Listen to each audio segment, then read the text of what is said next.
Victoria Hale's hands trembled as she stared at the ivory wedding invitation. Her ex-boyfriend was getting married, and she'd just done something desperate. She'd asked a complete stranger to be her date. Not just any stranger, a single father she'd met exactly once, whose daughter had spilled juice on her designer shoes at a cafe 3 days ago. Now, sitting across from him again, she realized she might have made the biggest mistake of her life. Or perhaps, without knowing it, the best decision she'd ever made. Before we dive into the story of unexpected connections and second chances, I want to invite you on this journey with me. Stay until the end to see how a fake relationship becomes something neither of them planned for. If you're enjoying this story, please hit that like button and drop a comment telling me what city you're watching from. I love seeing how far these stories travel. Now, let's begin. The late afternoon sun filtered through the canvas awning of Riverside Cafe, casting soft shadows across the outdoor seating area. Victoria Hale sat perfectly still, her spine straight, her hands folded on the wrought iron table before her. To anyone passing by, she looked composed, professional, in complete control.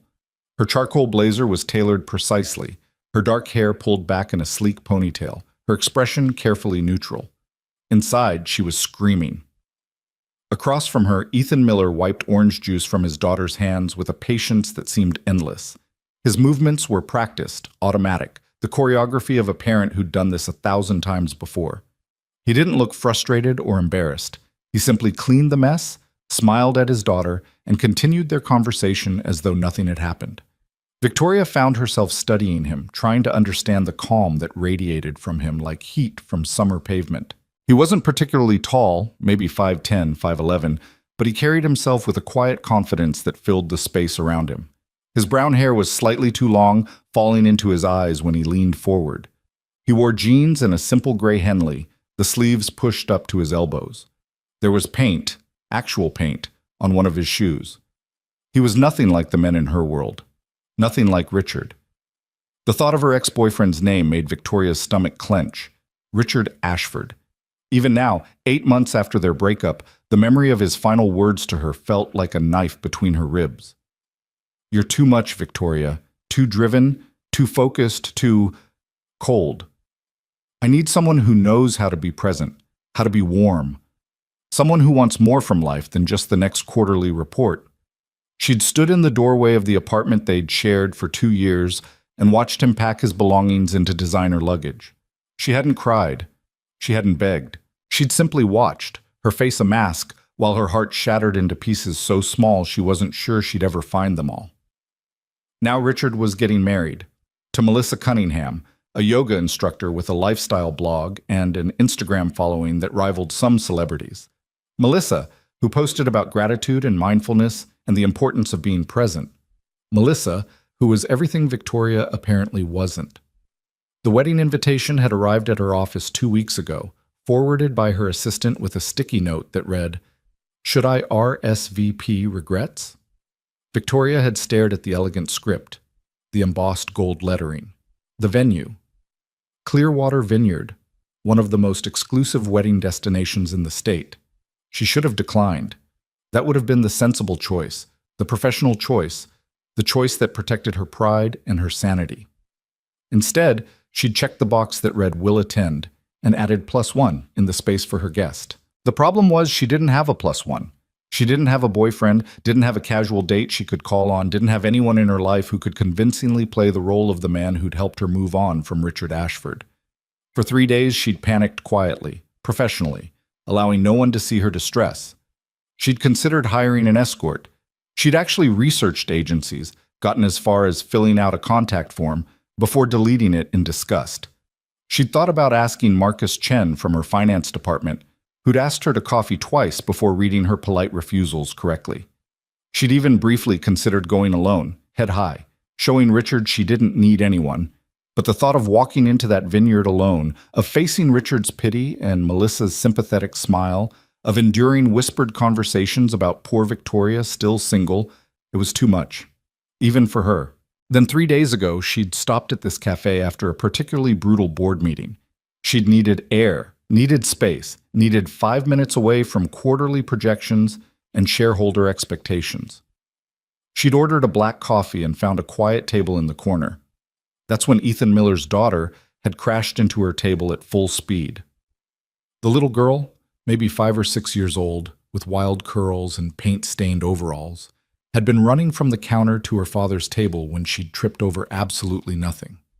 Her cup of orange juice had launched into the air in a perfect arc, most of it landing directly on Victoria's cream-colored Louboutins. Victoria had frozen, watching orange liquid pool around her feet, waiting for the familiar surge of irritation, the sharp comment that usually came so easily when things didn't go according to plan.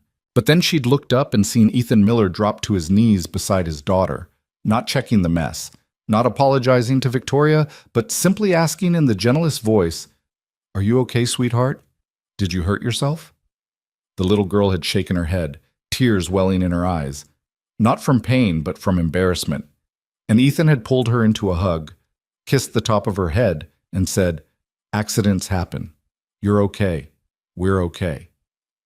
Only then had he looked at Victoria, still kneeling on the cafe floor with his daughter in his arms. "I'm so sorry about your shoes. I'll pay for cleaning, replacement, whatever you need. Emma's still working on her coordination." Victoria had found herself saying something she never said. "It's fine.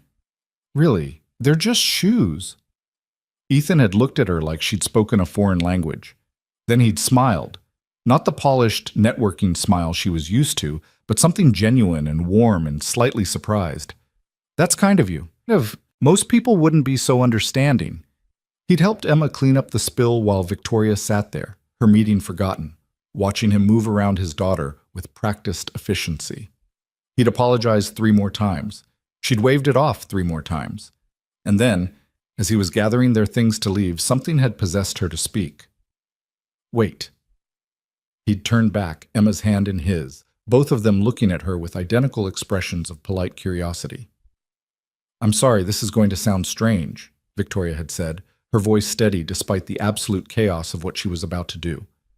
"But I have a situation, and I think you might be able to help." Now, 72 hours later, she sat across from him again at the same cafe, trying to explain why she'd hunted down his business card. He'd given it to her, insisting she send him the cleaning bill, and called him to arrange this meeting. "Let me make sure I understand," Ethan said slowly, his daughter now happily coloring in a book beside him, orange juice safely in a sippy cup. "You want me to pretend to be your boyfriend at your ex's wedding?" "Date," Victoria corrected. "Not boyfriend, just someone I'm seeing, someone who makes it clear I've moved on." "Because you haven't moved on." It wasn't a question, and Victoria felt her defenses rise automatically. "I've moved on professionally, personally, in every way that matters. I just don't want to walk into that wedding alone and become an object of pity." Ethan studied her with those steady brown eyes, and Victoria had the uncomfortable sensation of being seen through, like he could read every insecurity she was trying to hide beneath her polished exterior. "Why me?" he asked finally. "You probably know dozens of men who'd jump at the chance to attend a fancy wedding with you. Why ask a stranger?" Victoria had prepared for this question. She had a dozen reasonable answers ready. He seemed trustworthy. He clearly knew how to behave in social situations. He looked the part. Instead, what came out was the truth. "Because you'll leave." Ethan's eyebrows rose slightly. Victoria pressed forward, her voice controlled but quieter than before. "Anyone I know, anyone from my world, they'd want something. Networking opportunities, business connections, an in with my company. Or they'd tell people, turn it into gossip, make it into something it's not. But you have your own life, your daughter, your work. You don't need anything from me. After the wedding, we'll go back to being strangers, and that will be that." That's pretty cynical. That's pretty realistic. Ethan sat back in his chair, his hand absently smoothing Emma's curls as she concentrated on coloring a butterfly purple. Victoria waited, her heart beating faster than she wanted to admit. This was insane. She was a CEO of a multi-million-dollar company, and she was sitting at a cafe begging a stranger to be her fake date. "What would this involve?" Ethan asked. Victoria pulled out her phone, calling up the details she'd already memorized. "The wedding is in 3 weeks, Saturday afternoon at Clearwater Vineyard. Ceremony at 4, reception following. It's black tie optional, so a suit would be appropriate. I'd cover any expenses." No." Victoria stopped mid-sentence. No? If I do this, and I'm not saying I will, I'm not taking money from you. That would make me feel like an escort, and that's not what this is. Ethan's voice was firm, but not unkind. If I agree, it's because, I don't know, because I understand what it's like to not want to face something alone. Not because you're paying me. Something in Victoria's chest loosened slightly. Okay, no money. And I need to be home by 9. Emma goes to her grandmother's on weekends, but I don't like to be out too late. The reception should be over by 8:30. Ethan looked down at his daughter, then back at Victoria. Why did he leave you? The question was so direct, so unexpected, that Victoria almost stood up and walked away. But something in Ethan's expression stopped her. Not curiosity or judgment, but genuine interest, like he actually wanted to understand. He said, I was too cold, Victoria said finally. Too focused on work, not present enough, not warm enough. He said I cared more about quarterly reports than building a life together. Did you? Care more about work? No? Did you care about building a life with him? Victoria opened her mouth to give the automatic answer, the defensive answer, the answer that protected her pride. Then she closed it again. When she spoke, her voice was barely above a whisper. I thought I did. But maybe he was right. Maybe I was so busy building my career that I forgot to build anything else. Ethan was quiet for a long moment, watching Emma color. When he spoke, his voice carried a weight that suggested he understood more than she'd said. I became a single father when Emma was 2, he said. Her mother, my ex-wife, decided that parenthood wasn't what she wanted. She left on a Tuesday morning while I was at work, and by the time I got home, half her clothes were gone, and there was a note on the kitchen counter. He paused, his jaw tightening slightly. The note said she loved Emma, but she wasn't built for this kind of life, that she needed to find herself, discover who she really was without the weight of motherhood holding her down. I'm sorry, Victoria said, and meant it. The thing is, for months afterward, I kept thinking I'd done something wrong, that if I'd been different, better, more exciting, maybe she would have stayed. It took me a long time to realize that sometimes people leave not because of who you are, but because of who they need to be. And those two things don't always match up. Victoria felt something shift inside her, a subtle realignment of perspective she hadn't expected. So you think Richard left because of who he needed to be, not because I was too cold? I think, Ethan said carefully, that too cold sounds like something someone says when they want to blame you for their own unhappiness. Maybe you were focused on work. Maybe you weren't as present as he wanted. But if he loved you, really loved you, he would have talked to you about it. He would have worked on it together. He wouldn't have just decided you were broken and left. The words hit Victoria harder than she'd expected. She'd spent 8 months accepting Richard's narrative, believing that she was fundamentally flawed, that her drive and focus made her unlovable. Hearing someone challenge that assumption felt like opening a window in a room that had been sealed shut. So will you do it? She asked, surprising herself with how much she wanted him to say yes. Ethan looked at Emma, then at Victoria, then at the sky as though asking for divine guidance.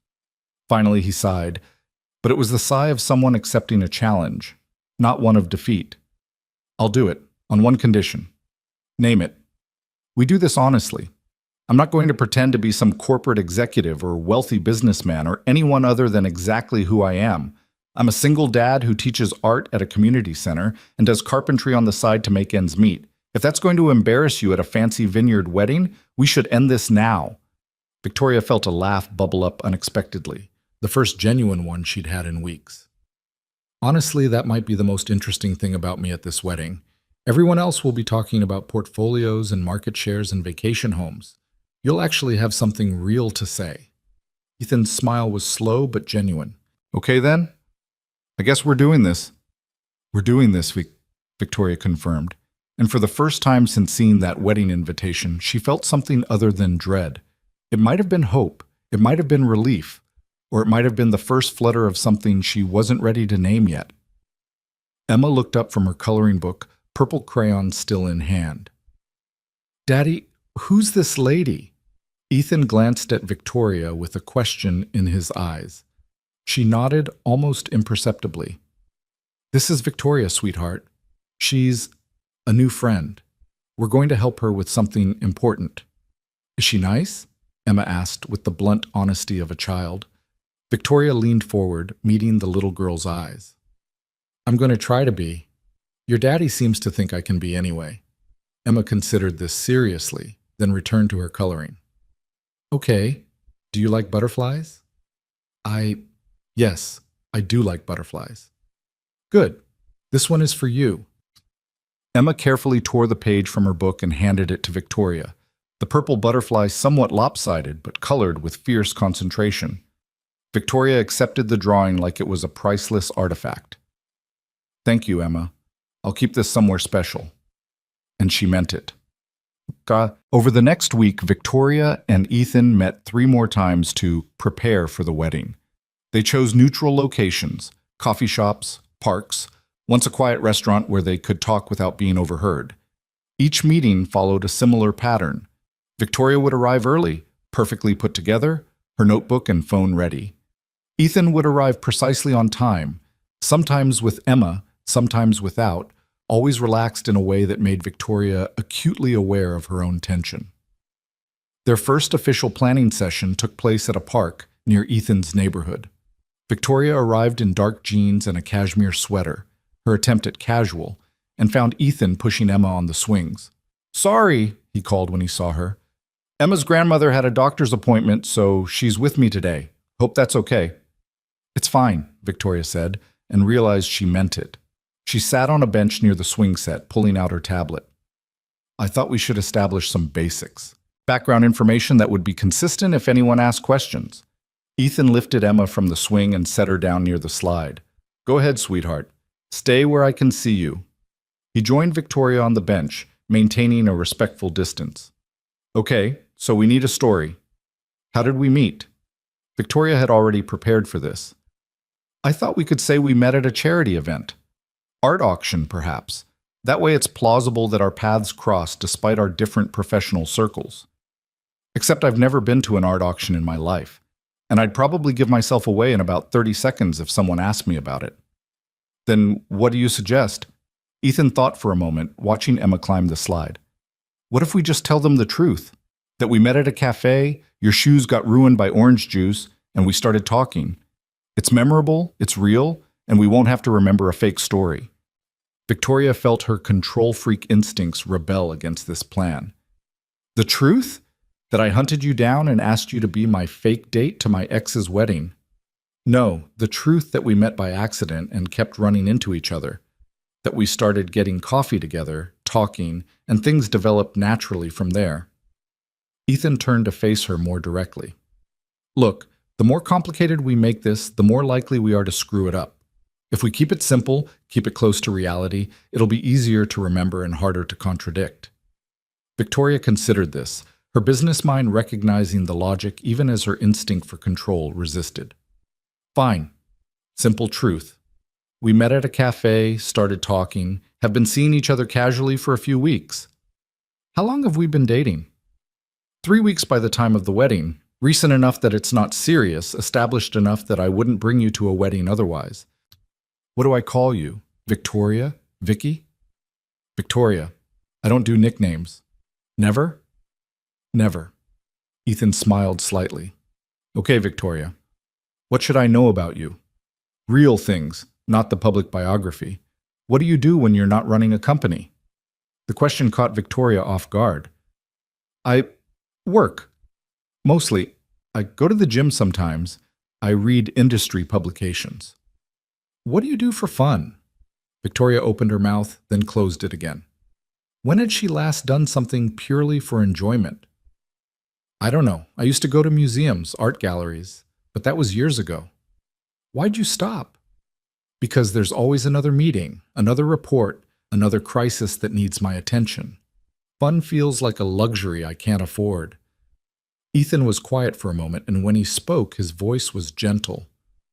That sounds lonely. It was. Victoria had never admitted it out loud, but it was desperately, achingly lonely. What about you? What do you do for fun? I build things. Furniture, mostly. There's something satisfying about taking raw wood and turning it into something useful and beautiful. Emma and I go to the park every Sunday. We paint together. Her skill level is improving, mine is questionable. He pointed to the slide where Emma was now hanging upside down from a bar, her curls dangling toward the ground. I read to her every night before bed. Right now we're working through the Chronicles of Narnia. She's obsessed with Aslan. Victoria watched him talk about his daughter, saw the way his entire face softened, the pride and love evident in every word. You're a good father. I try. Some days are better than others. But she's the best thing that ever happened to me, so I figure if I keep showing up and loving her, I can't go too far wrong. Is it hard, being a single parent? Sometimes. Financially, it's tight. Emotionally, it's exhausting. There's no one to tag in when I'm at the end of my rope, no one to share the decisions or the worry. He paused, watching Emma jump from the bottom of the slide. But I wouldn't trade it. She's taught me more about being human than anything else ever could. Victoria felt something twist in her chest. Not pity, but recognition. I think I've spent so long trying to be perfect at my job that I forgot how to be human at all. Ethan turned to look at her, and his expression was so kind that Victoria had to look away. I don't think you forgot. I think you just convinced yourself that being human was the same thing as being weak. The observation was so accurate it felt like an arrow finding its mark. Victoria swallowed hard, her throat suddenly tight. Victoria, Ethan said quietly, what do you want from this wedding? Really? She could have given him the surface answer. She wanted to save face, to prove she'd moved on, to show Richard that leaving her hadn't destroyed her. But sitting on that park bench, watching Emma play, talking to this man who seemed to see through every defense she'd ever built, Victoria found herself saying something true. I want to stop feeling like a failure. Richard made me feel like I was fundamentally broken, like there was something wrong with me that made me unlovable. Going to his wedding alone would feel like confirming that, like admitting he was right. She took a shaky breath. I want to walk into that vineyard and feel like I deserve to be there. Like I deserve happiness, even if I haven't figured out what that looks like yet.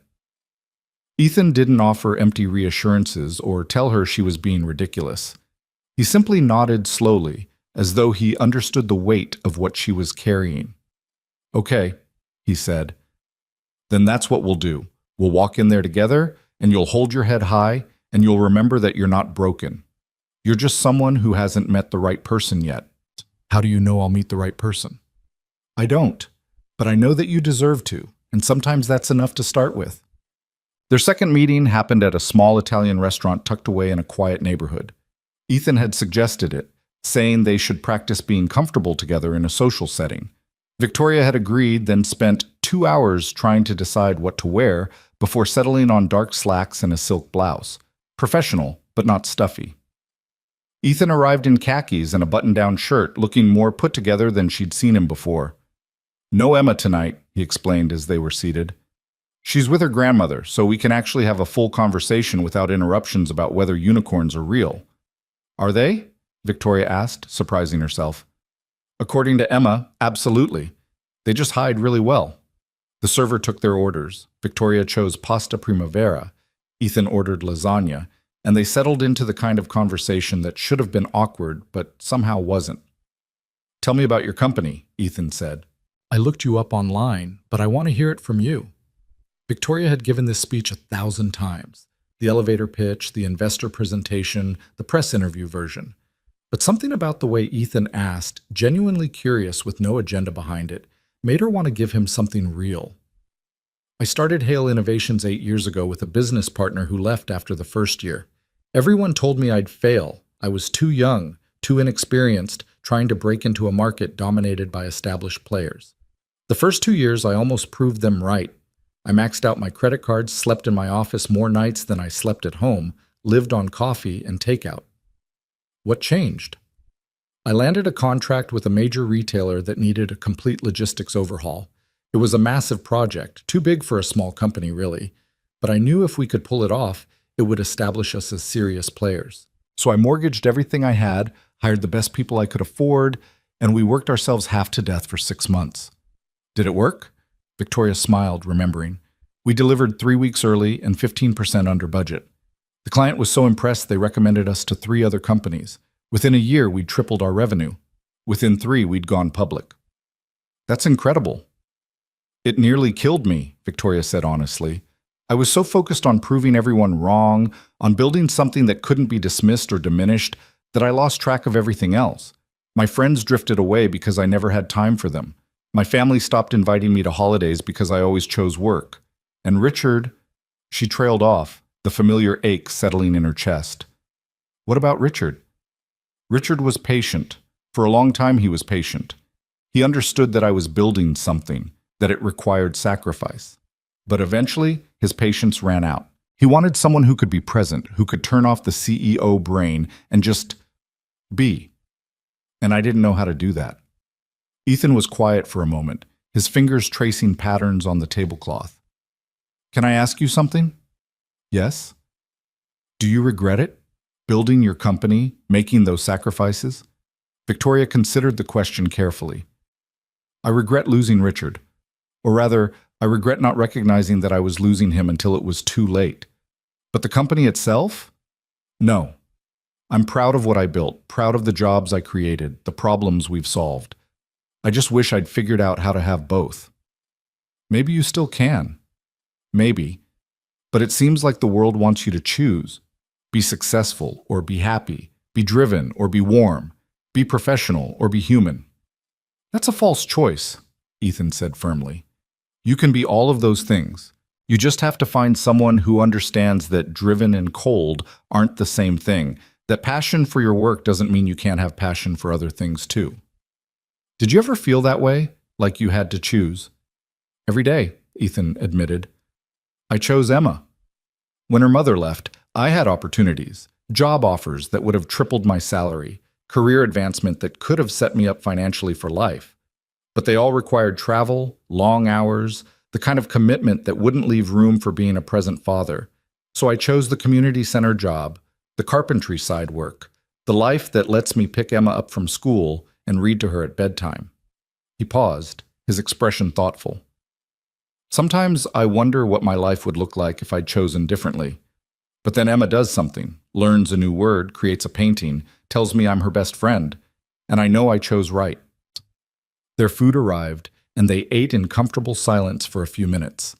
Victoria found herself relaxing in a way she rarely did, even with people she'd known for years. There was something about Ethan's steady presence that made her feel like she didn't have to perform, didn't have to be the polished CEO or the perfect ex-girlfriend, or anything other than herself. What should I know about the wedding? Ethan asked eventually. Who's going to be there? Victoria pulled out her phone, calling up the mental files she'd been building. Richard's family, old money, East Coast establishment, very focused on appearances. His parents never liked me. They thought I was too ambitious, too common. Richard's father once told me I had an unfortunate amount of backbone for someone from my background. Charming. Melissa's family is more modern, self-made wealth, wellness industry people. They'll probably ask you about your meditation practice and whether you've tried their new adaptogenic supplement line. Ethan laughed. I'll tell them the only adaptogens I know are coffee and occasionally wine. There will also be Richard's college friends, investment bankers, corporate lawyers, the kind of men who own boats and talk about their handicaps.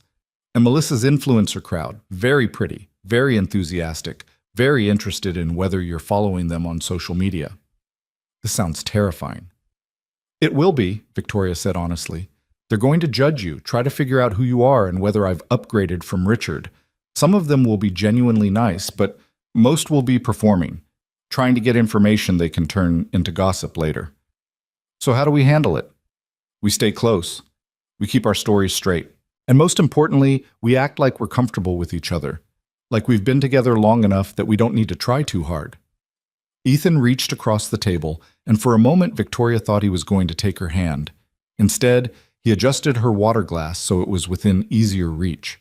Such a small gesture, but so naturally considerate that it caught her off guard. We can do this, he said quietly. You're going to walk in there with your head high. I'm going to be exactly who I am without apology, and anyone who has a problem with either of those things can spend their evening being miserable about it. Victoria felt something warm unfurl in her chest. You really don't care what they think of you, do you? I used to. Before Emma, I cared a lot about being impressive, about proving I was worth people's time and attention. But then I became a father, and I realized that the only opinion that really matters is hers. Everyone else? They can think what they want. I know who I am. I wish I had that kind of confidence. You do, Ethan said. You just apply it to your work instead of your personal life.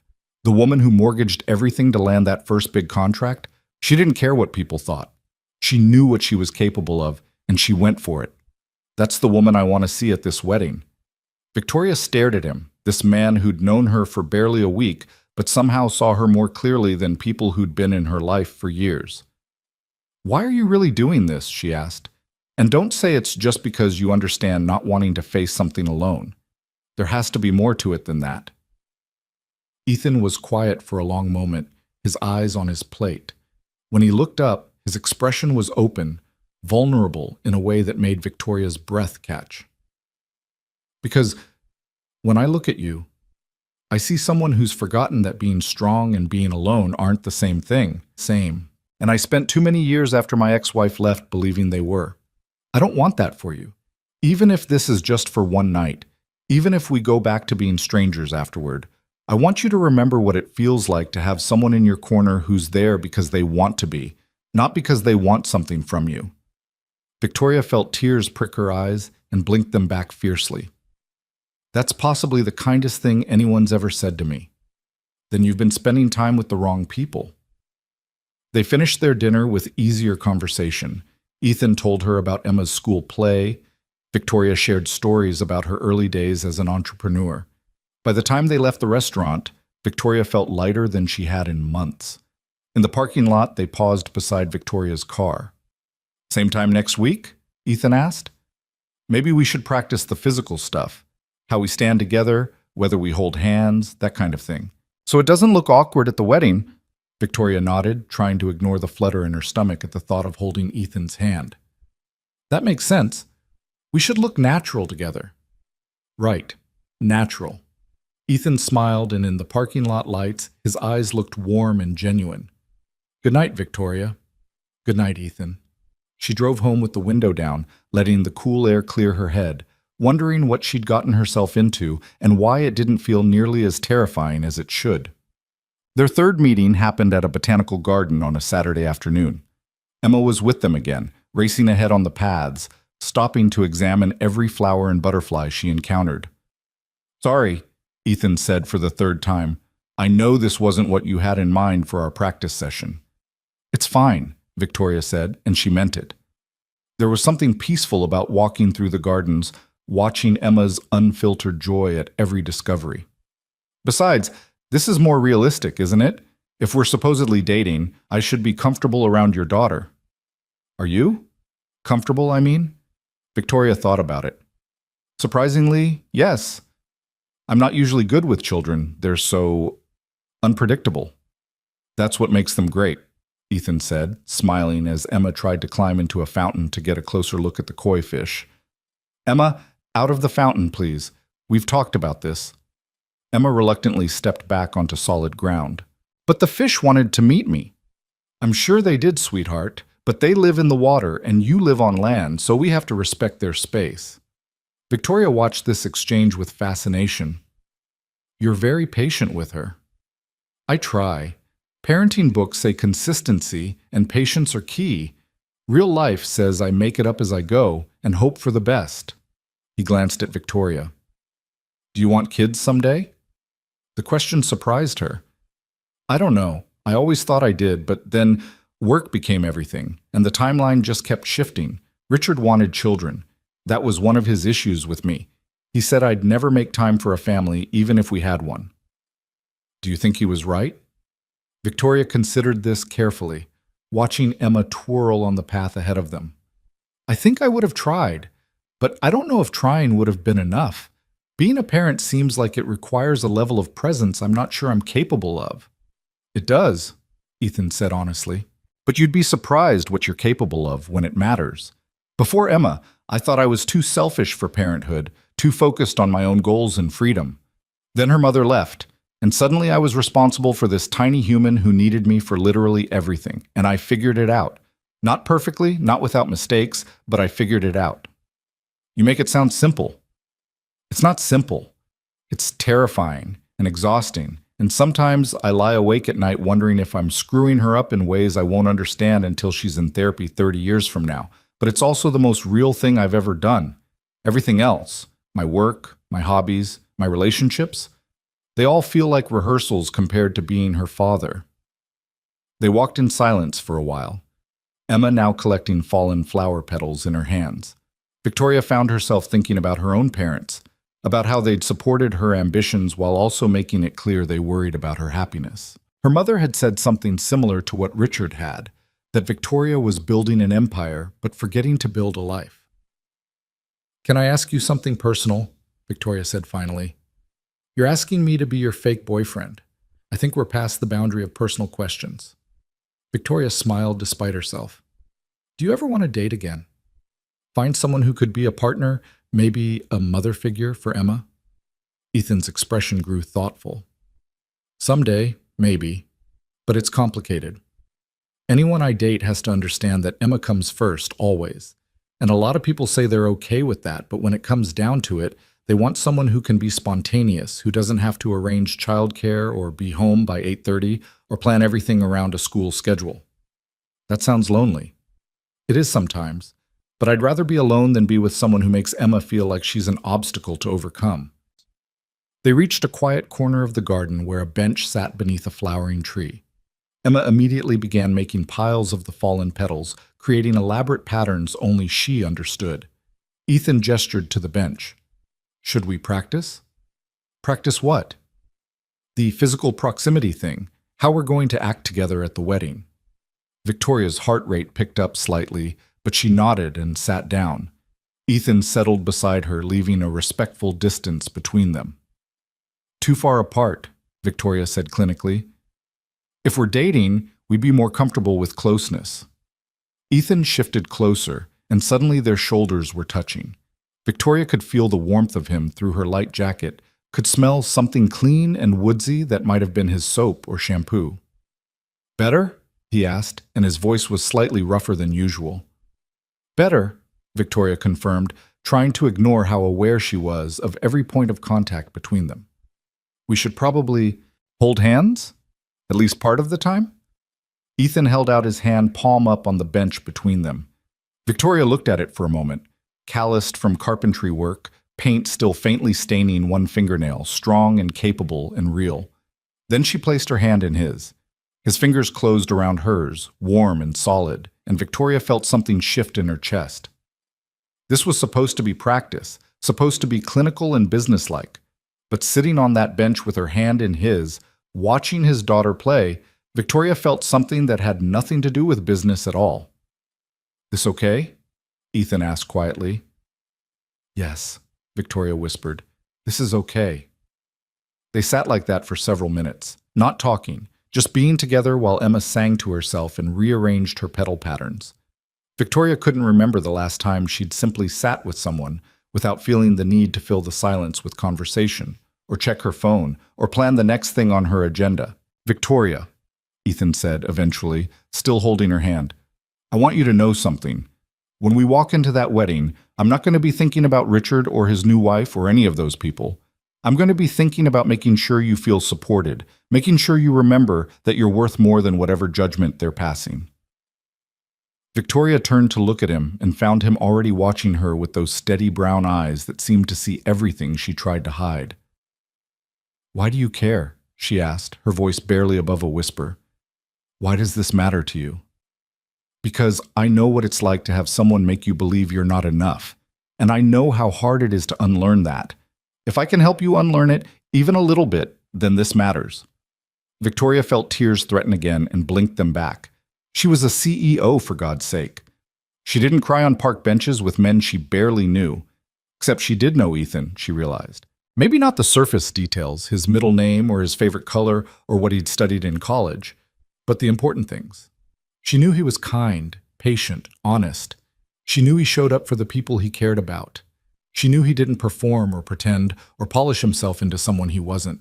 She knew that sitting beside him felt safer than she'd felt in years. "Thank you," she said finally, "for doing this, for understanding, for being you." Ethan smiled, that slow, genuine smile that transformed his whole face. "You're welcome. Though I should probably thank you too." "For what?" "For reminding me that taking a risk on someone, even for something as strange as a fake wedding date, can lead to something real. Maybe not romance, maybe just friendship, but something worth having." Emma chose that moment to run back to them, her hands full of petals and her face glowing with joy. "Daddy, Victoria, look what I made."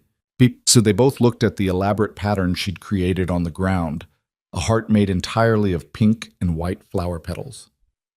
"It's beautiful, sweetheart," Ethan said. Emma beamed at him, then turned to Victoria with sudden seriousness. "Are you my daddy's girlfriend?" Victoria froze, unsure how to answer. But Ethan simply pulled Emma onto his lap and said gently, "Victoria and I are friends, Em. Good friends. Is that okay with you?" Emma considered this with the gravity of a judge, then she nodded. "Okay. Can she come to Sunday Park days?" Ethan looked at Victoria with a question in his eyes. And Victoria, who never made commitments she couldn't keep, who scheduled every moment of her life weeks in advance, who protected her time more fiercely than anything else, heard herself say, "I'd like that very much." The smile Emma gave her was worth more than any quarterly report or successful contract negotiation. And the way Ethan squeezed her hand, still intertwined with his, felt like the beginning of something she hadn't known she was looking for.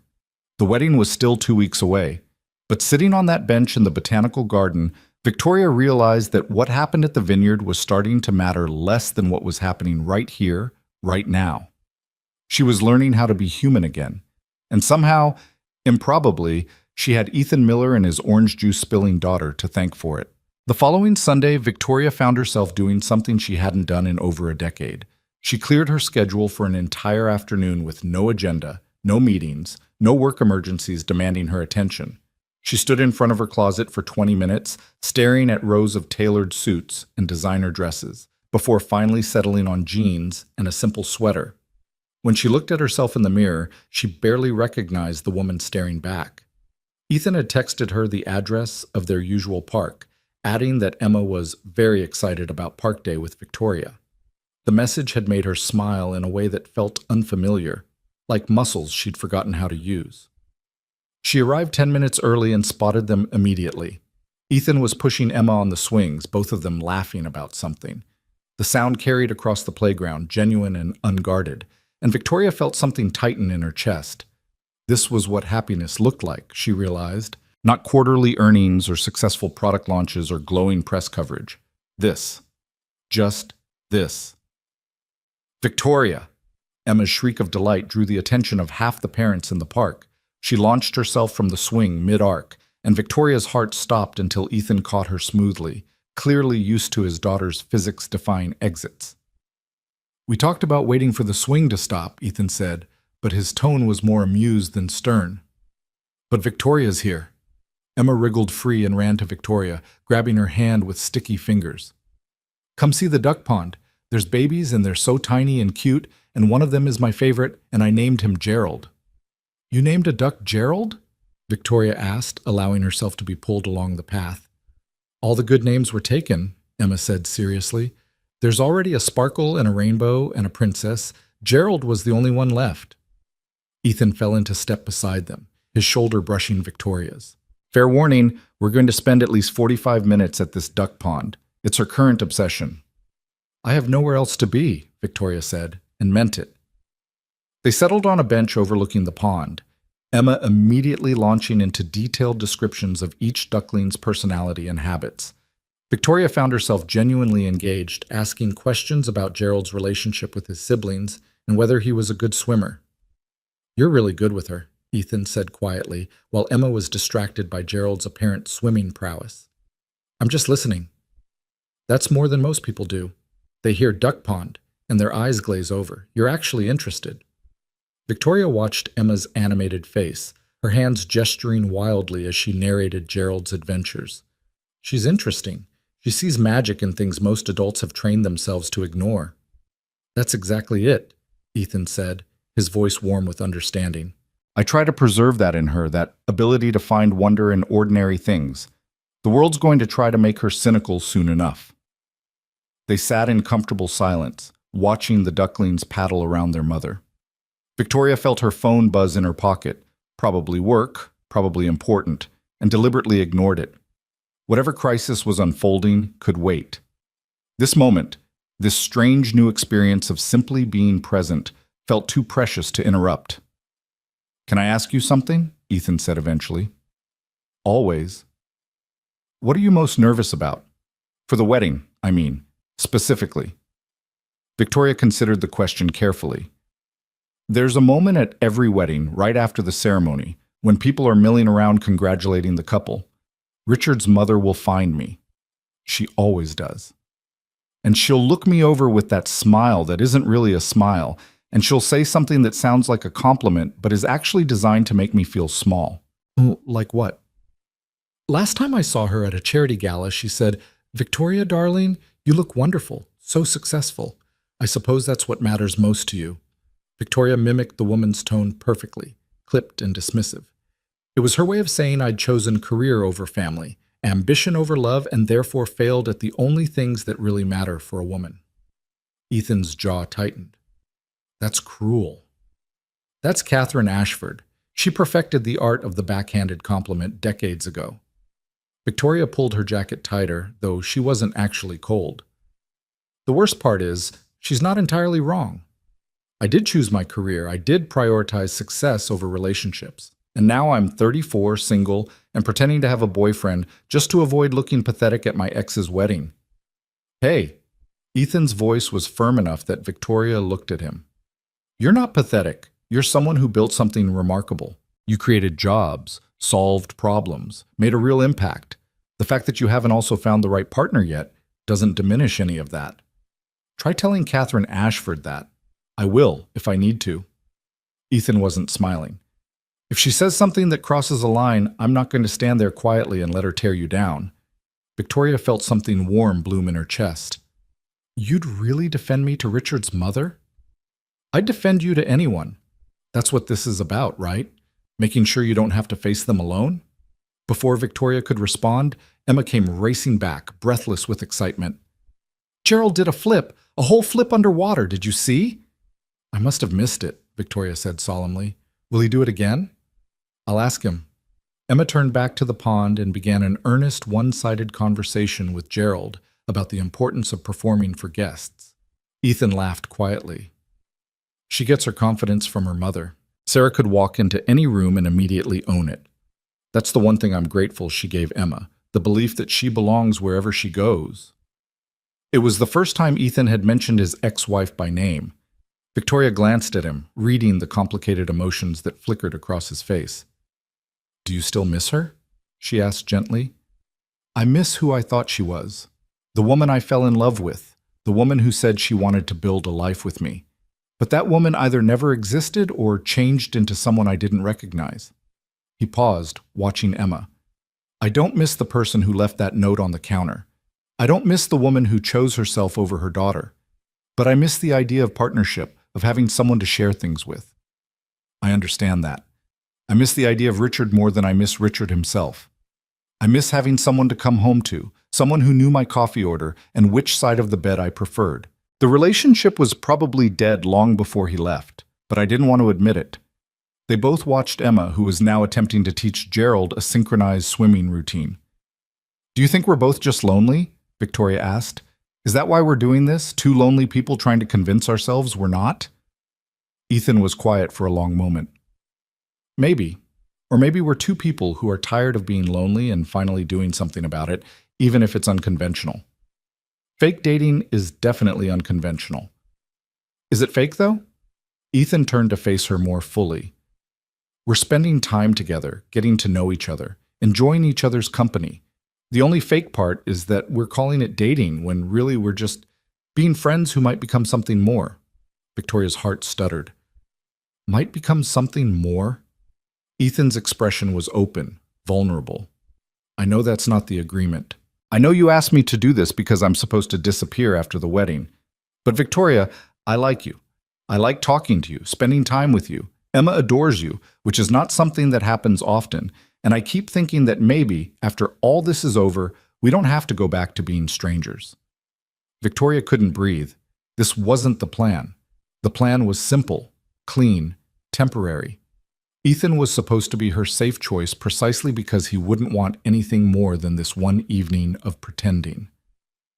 I don't know if I can do a relationship, she said quietly. I don't know if I'm capable of being what someone needs. Richard was right about that. I'm too focused, too driven, too brave, Ethan interrupted, too intelligent, too accomplished, because those are the words I'd use. Richard was intimidated by your success and blamed you for his own insecurity. That doesn't make you broken, Victoria. That makes him small. You don't know me well enough to say that. I know that you took time off work to spend an afternoon at a duck pond with a man and his 6-year-old daughter. I know that you listened to Emma talk about ducklings for 45 minutes without checking your phone once. I know that you're scared of Catherine Ashford's opinion, but you're going to that wedding anyway because you refuse to hide. Ethan's voice softened. I know enough, and I'd like to know more, if you'll let me. Victoria opened her mouth, closed it, opened it again. Words felt inadequate, too small to contain the complicated tangle of fear and hope and longing churning inside her. Emma saved her from having to answer by running back, this time with a handful of wildflowers she'd apparently picked from the border of the path. These are for you, she announced, pressing them into Victoria's hands. Because you're nice, and you smell pretty, and you make Daddy smile more. Victoria looked down at the slightly wilted flowers, their stems bent and leaves crushed from Emma's enthusiastic grip. They were perfect. Thank you, Emma. These are beautiful. You have to put them in water when you get home or they'll die, Emma said with the authority of someone who'd learned this lesson through experience. And you have to tell them they're pretty every day so they know you love them. I'll do that, Victoria promised. Ethan stood, brushing off his jeans. We should probably head out. It's almost dinner time and someone needs a bath. He looked pointedly at Emma, whose clothes were covered in grass stains and what might have been duck pond water. I'm not dirty, Emma protested. You have a leaf in your hair, sweetheart. It's decorative. Victoria found herself laughing, the sound surprising her with its genuine warmth. When was the last time she'd laughed like this, free and unguarded? They walked back to the parking lot together, Emma between them, holding both their hands and swinging her arms dramatically. She chattered about Gerald and her swimming lessons and her friend Marcus from school who could burp the alphabet. At Victoria's car, there was an awkward moment where they all stood looking at each other, no one quite sure how to say goodbye. Same time next week? Emma asked hopefully. Victoria looked at Ethan, finding him watching her with an expression that made her stomach flip. Same time next week, she confirmed. Emma threw herself at Victoria's legs in an enthusiastic hug that nearly knocked her over. Yay! Maybe Gerald will have learned new tricks by then. After Emma bounded toward Ethan's car, Ethan lingered for a moment. Think about what I said. About after the wedding. You don't have to answer now, just think about it. Victoria nodded, not trusting her voice. She drove home with the windows down despite the cool evening air, the wilted wildflowers on her passenger seat, and for the first time in 8 months, allowed herself to imagine a future that included more than just work. The next week passed in a blur of meetings and conference calls, but Victoria found her mind wandering during presentations, thinking about Ethan's words. Could she really do this? Could she let someone in again, risk the vulnerability and potential heartbreak that came with actually caring about someone? Her phone buzzed with a text from Ethan on Wednesday evening. She was still at the office, reviewing contracts, when his name lit up her screen. Emma drew you a picture. She's very proud of it. Can I send it? Victoria typed back immediately. Please do. A moment later, an image appeared. It was a crayon drawing of 3 stick figures standing under what might have been a tree or possibly a very large broccoli. The tallest figure had brown scribbles for hair, presumably Ethan. The smallest had wild curls and a massive smile. Emma. And the third, Victoria realized with something warm blooming in her chest, wore what looked like a business suit and held flowers. She labeled them, Ethan's next text read. Daddy, me, and Victoria, our friend. Victoria stared at that drawing for longer than was probably reasonable, something shifting in her carefully constructed defenses. Emma had drawn her into their family portrait, had labeled her our friend like it was the most natural thing in the world. Tell her it's beautiful. I'll put it on my refrigerator, she typed. Really? You have things on your refrigerator? I will now. There was a pause, then. She wants to know if you can come to her school art show Friday evening. No pressure. I know you're busy, but she's been working on a special project and apparently you're on the VIP list. Victoria pulled up her calendar. Friday evening, she had a dinner with potential investors, a meeting she'd been planning for weeks. It was important, critical even. She looked at the drawing again, at the stick figure version of herself holding wildflowers. What time? She typed. 6:30 at Jefferson Elementary. Victoria pulled up her assistant's contact. I'll be there. Friday evening found Victoria sitting in a too-small chair in an elementary school cafeteria that smelled like disinfectant and poster paint. Around her, parents chatted and compared notes on their children's artistic development. She felt wildly out of place in her work clothes, having come straight from the office after rescheduling the investor dinner. Ethan spotted her from across the room and navigated through the crowd, Emma bouncing at his side. You came, Emma shrieked, launching herself at Victoria with the force of a small missile. I said I would, Victoria said, steadying herself. Did you bring the flowers? Emma asked seriously. Victoria pulled the now dried wildflowers from her purse, carefully preserved in a small vase she'd purchased specifically for this purpose. I kept them, just like you told me, and I told them they were pretty every day. Emma's smile could have powered a small city. I knew you would. Come see my project. She dragged Victoria through the cafeteria to a display board covered in paintings, drawings, and what appeared to be sculptures made from recycled materials. In the center was Emma's special project, a painting of 3 figures in a park surrounded by ducks. The brushstrokes were enthusiastic, if not precisely accurate, and the ducks were various improbable colors, but the joy in the piece was unmistakable. That's us, Emma explained unnecessarily, at Park Day. See? There's Gerald. He's the purple one because purple is special. Victoria felt her throat tighten. Emma, this is incredible. You're a real artist. Daddy says I get it from him, but I think I'm better because I use more colors. Ethan appeared at Victoria's elbow, close enough that she could feel the warmth of him. She's not wrong. I tend toward boring landscapes. She goes for maximum rainbow impact. They moved through the exhibit together, Emma providing detailed explanations for each piece of art, Ethan adding quiet commentary that made Victoria smile. Other parents watched them with curiosity, this trio that looked like a family but somehow wasn't, quite. One woman approached, smiling brightly.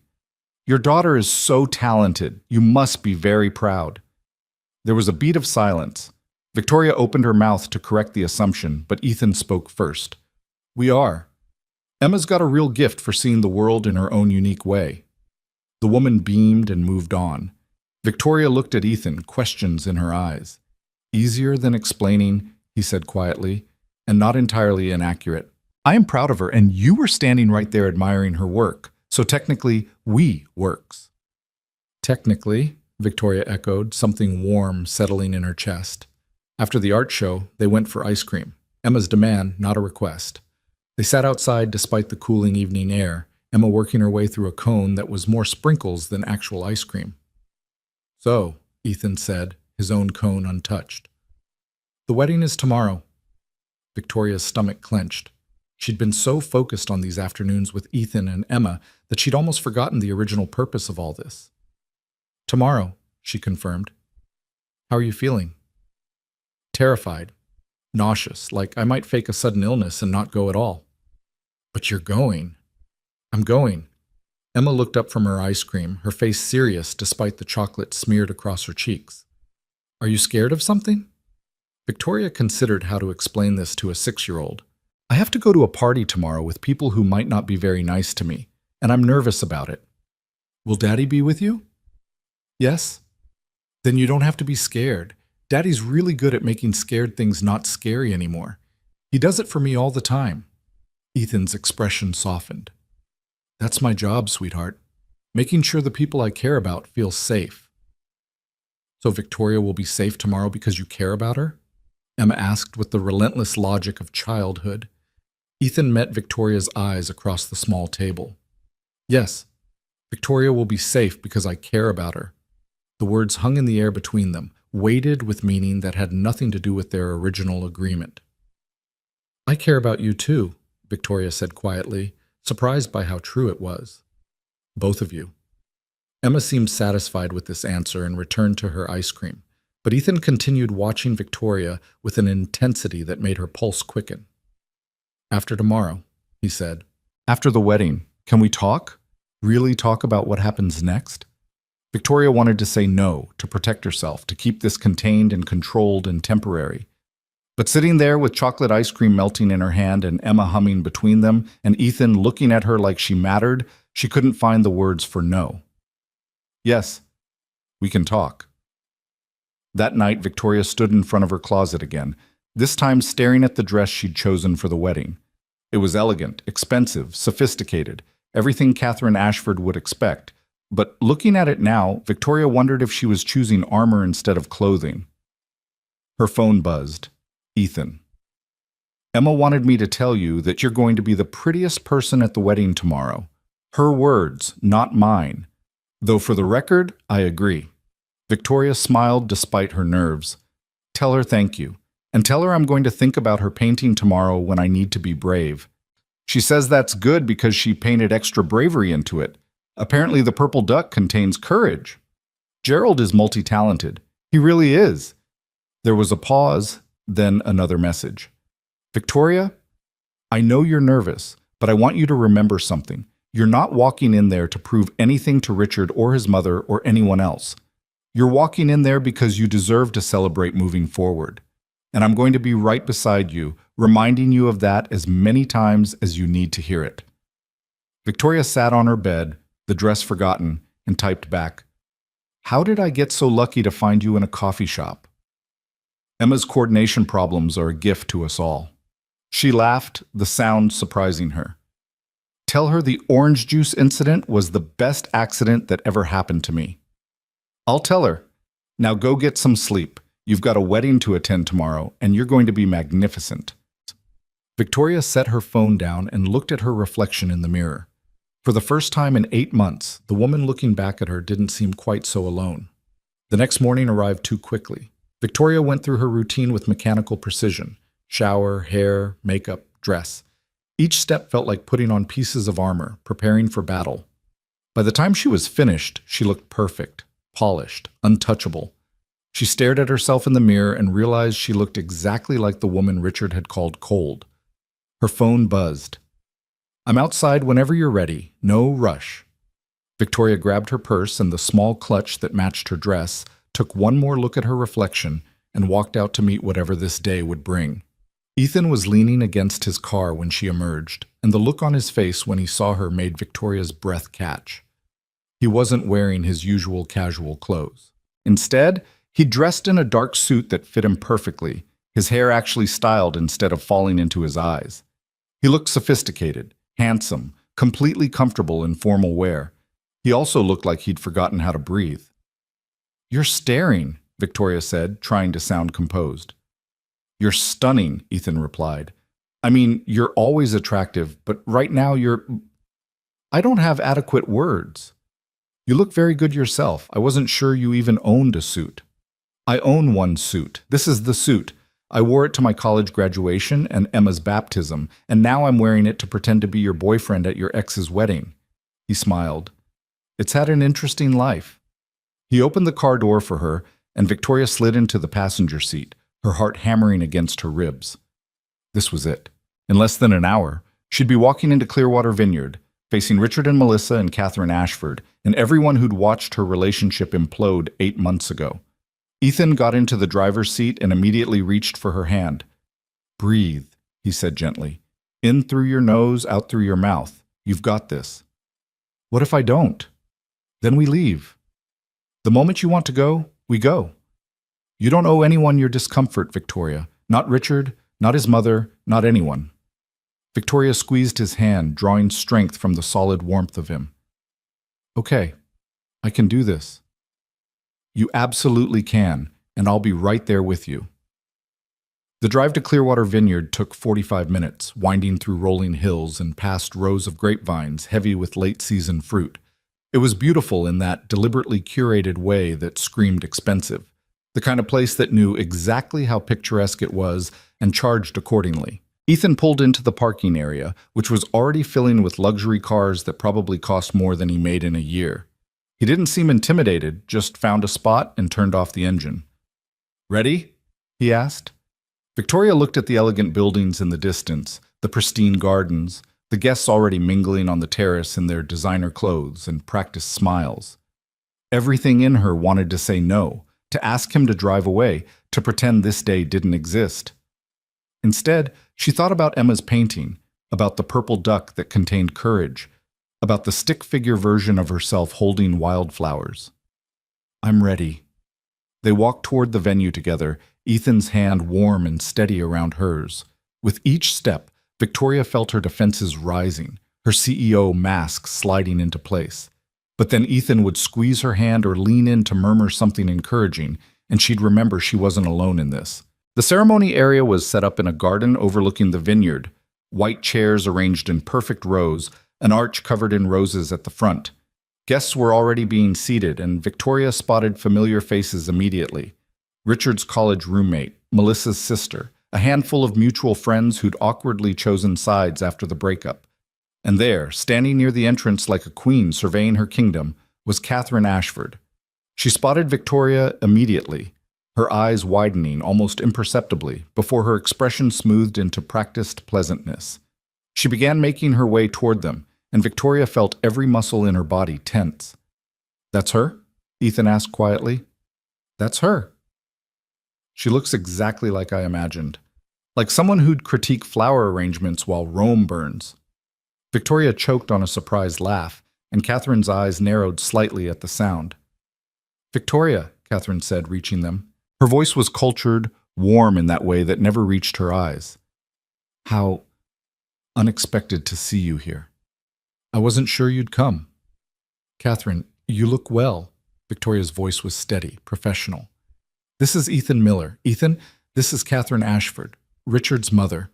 Ethan extended his hand with easy confidence. "Mrs. Ashford, beautiful venue you've chosen. Your son has excellent taste."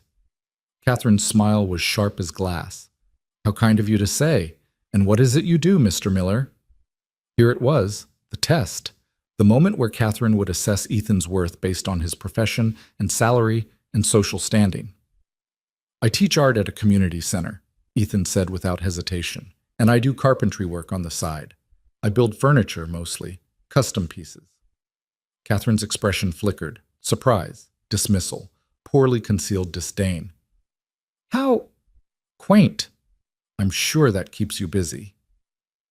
"It does, but I always make time for what matters, like being here with Victoria today."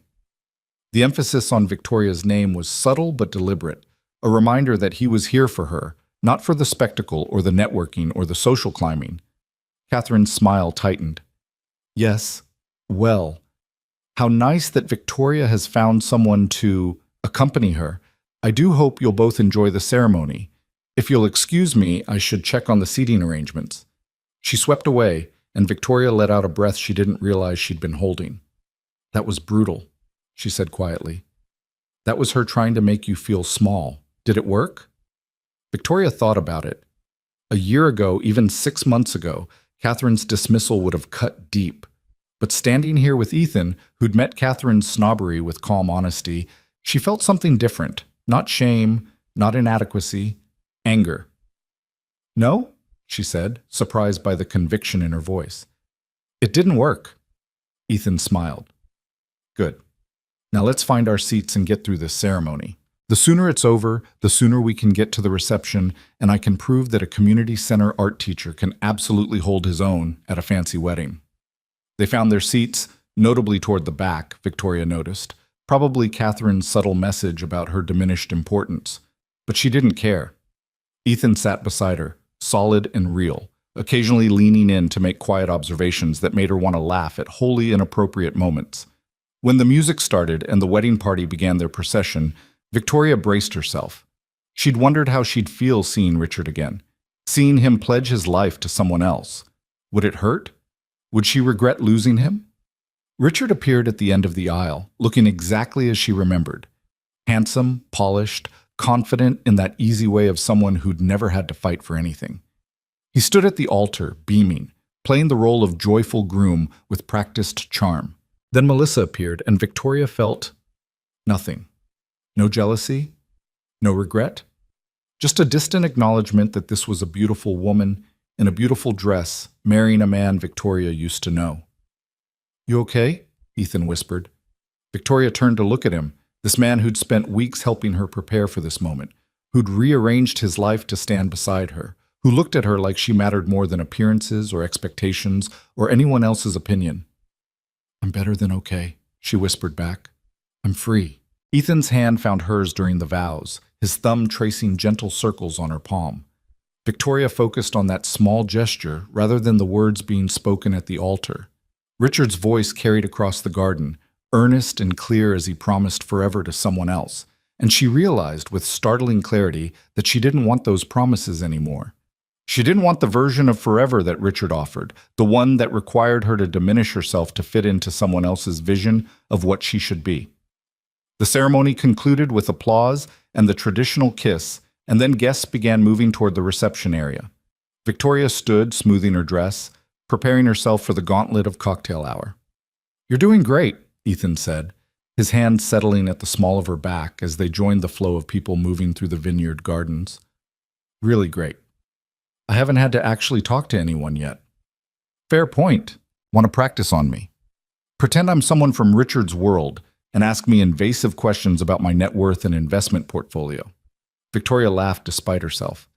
"That's terrifyingly accurate." They reached the reception terrace where servers circulated with champagne and elaborate hors d'oeuvres that looked too artistic to eat.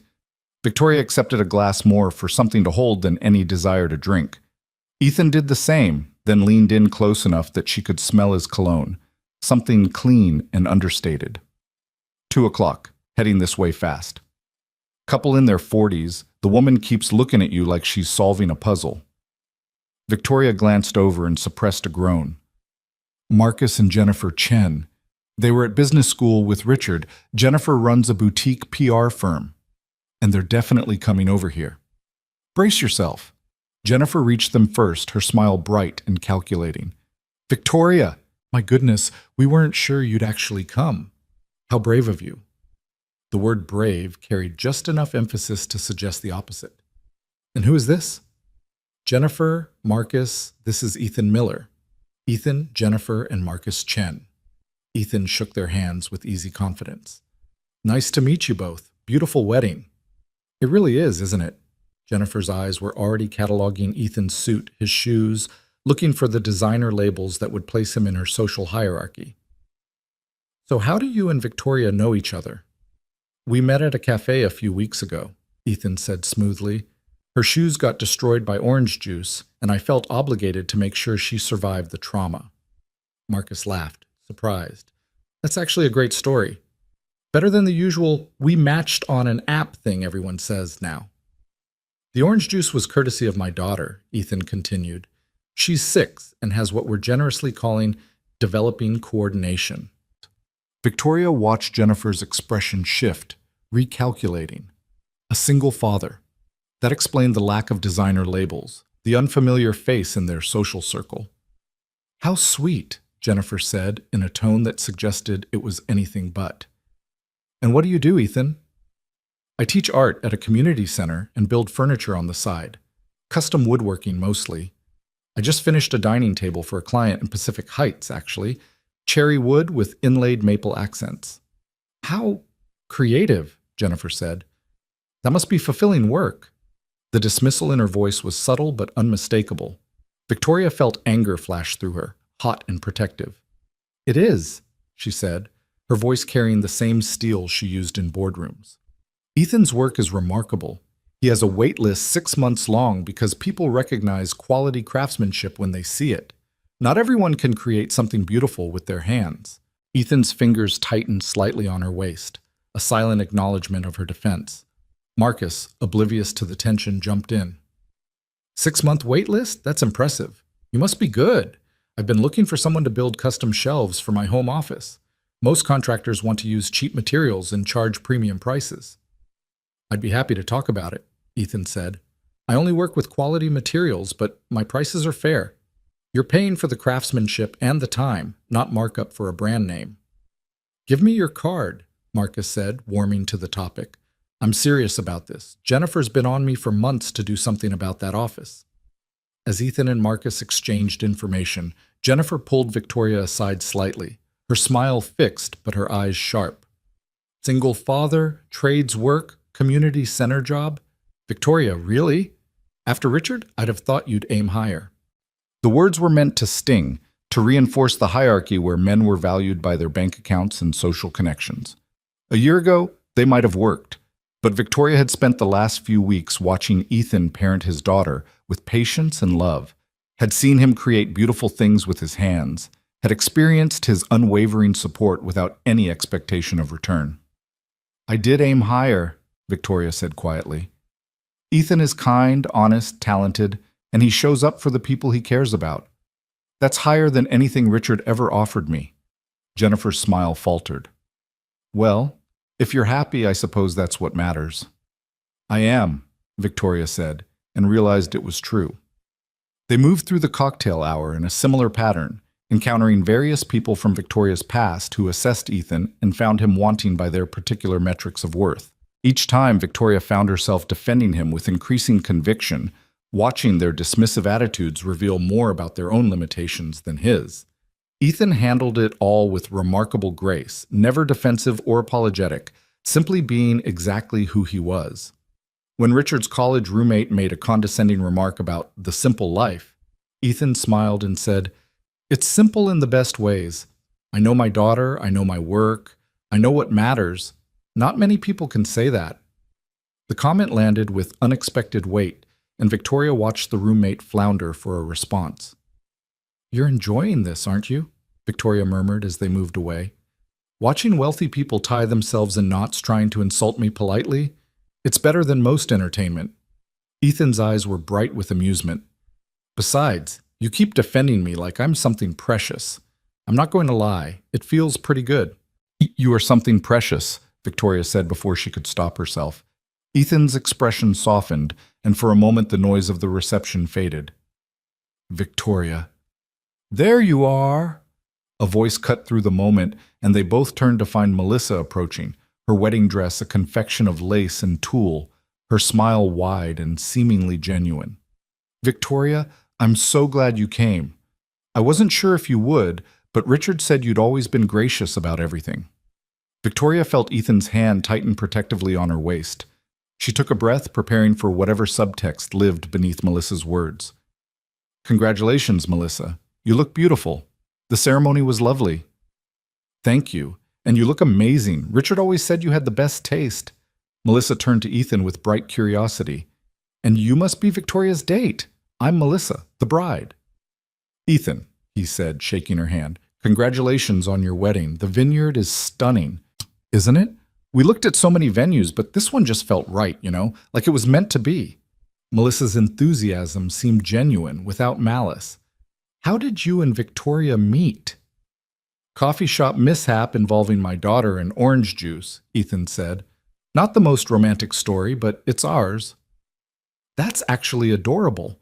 Richard and I met at a yoga retreat. I was teaching and he was there trying to find balance after—" She stopped abruptly, seeming to realize what she'd been about to say. "Well, after a difficult time. After Victoria, she meant. After the breakup had sent Richard searching for the spiritual enlightenment he apparently couldn't find in their relationship." "I'm glad he found what he needed," Victoria said, and meant it. Melissa's expression shifted, becoming more thoughtful. "Can I be honest with you, woman to woman?" "Of course." "I was worried about you being here. Not because I thought you still had feelings for Richard, but because I was afraid you'd hate me, that you'd see me as the person who got what you couldn't have." Melissa's voice dropped lower.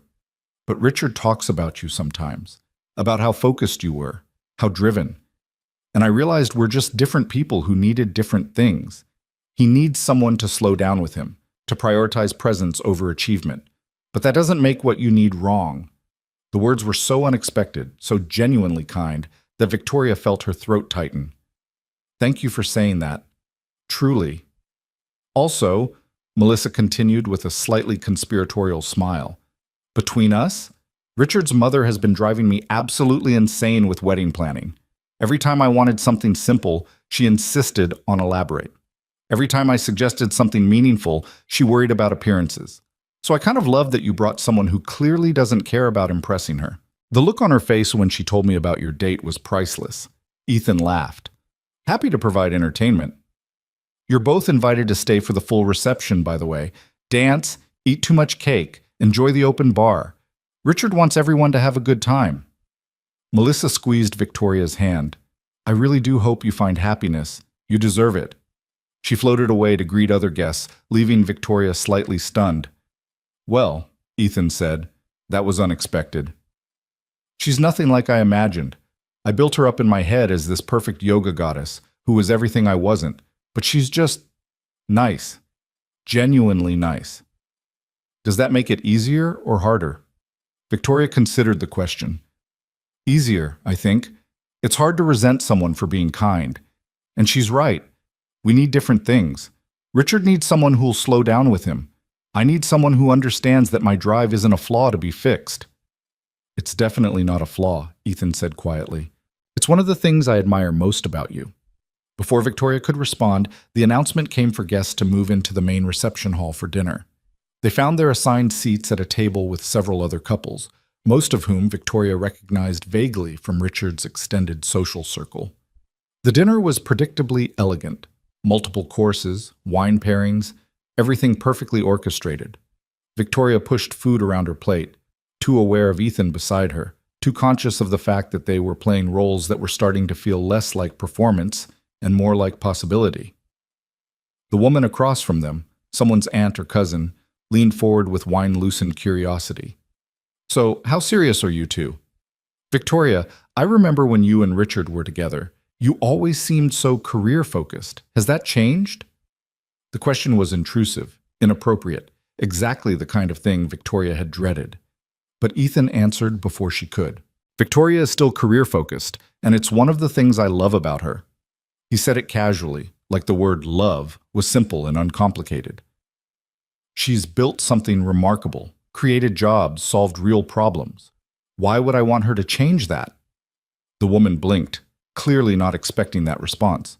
Well, I just meant, I know what you meant, Ethan said, still pleasant, but with an edge of steel. You meant that successful women should probably tone it down if they want to keep a man interested. But that's not how it works in healthy relationships. In healthy relationships, both people celebrate each other's successes instead of feeling threatened by them. Silence fell across their section of the table. Victoria stared at Ethan, something fierce and warm expanding in her chest. The woman's husband cleared his throat awkwardly. He's got a point, dear. Maybe we should focus on the excellent food. Conversation resumed, carefully avoiding further personal questions. Under the table, Victoria found Ethan's hand and squeezed it hard. That was, she started. Probably too much, Ethan said quietly. Sorry if I overstepped. That was perfect. No one's ever defended me like that before. Then you've been surrounded by the wrong people.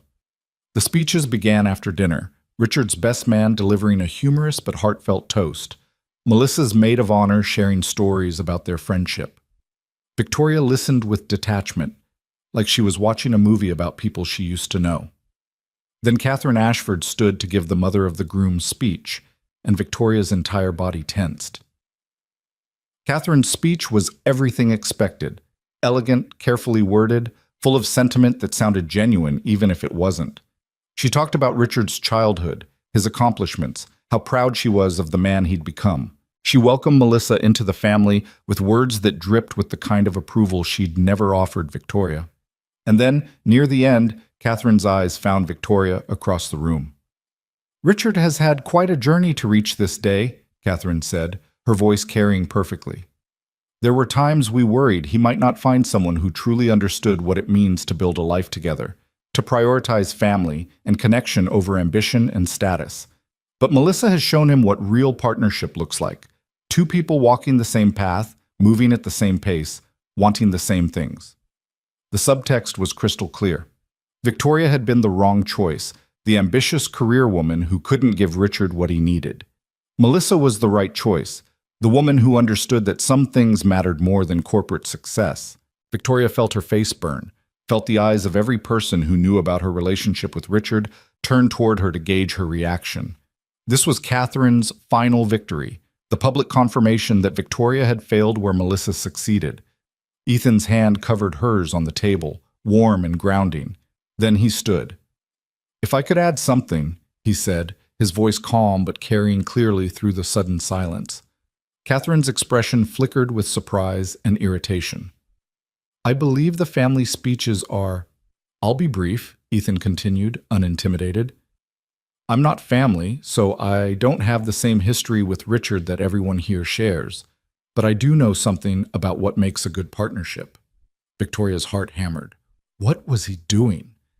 "A good partnership isn't about two people walking the same path at the same pace," Ethan said, his eyes on Catherine.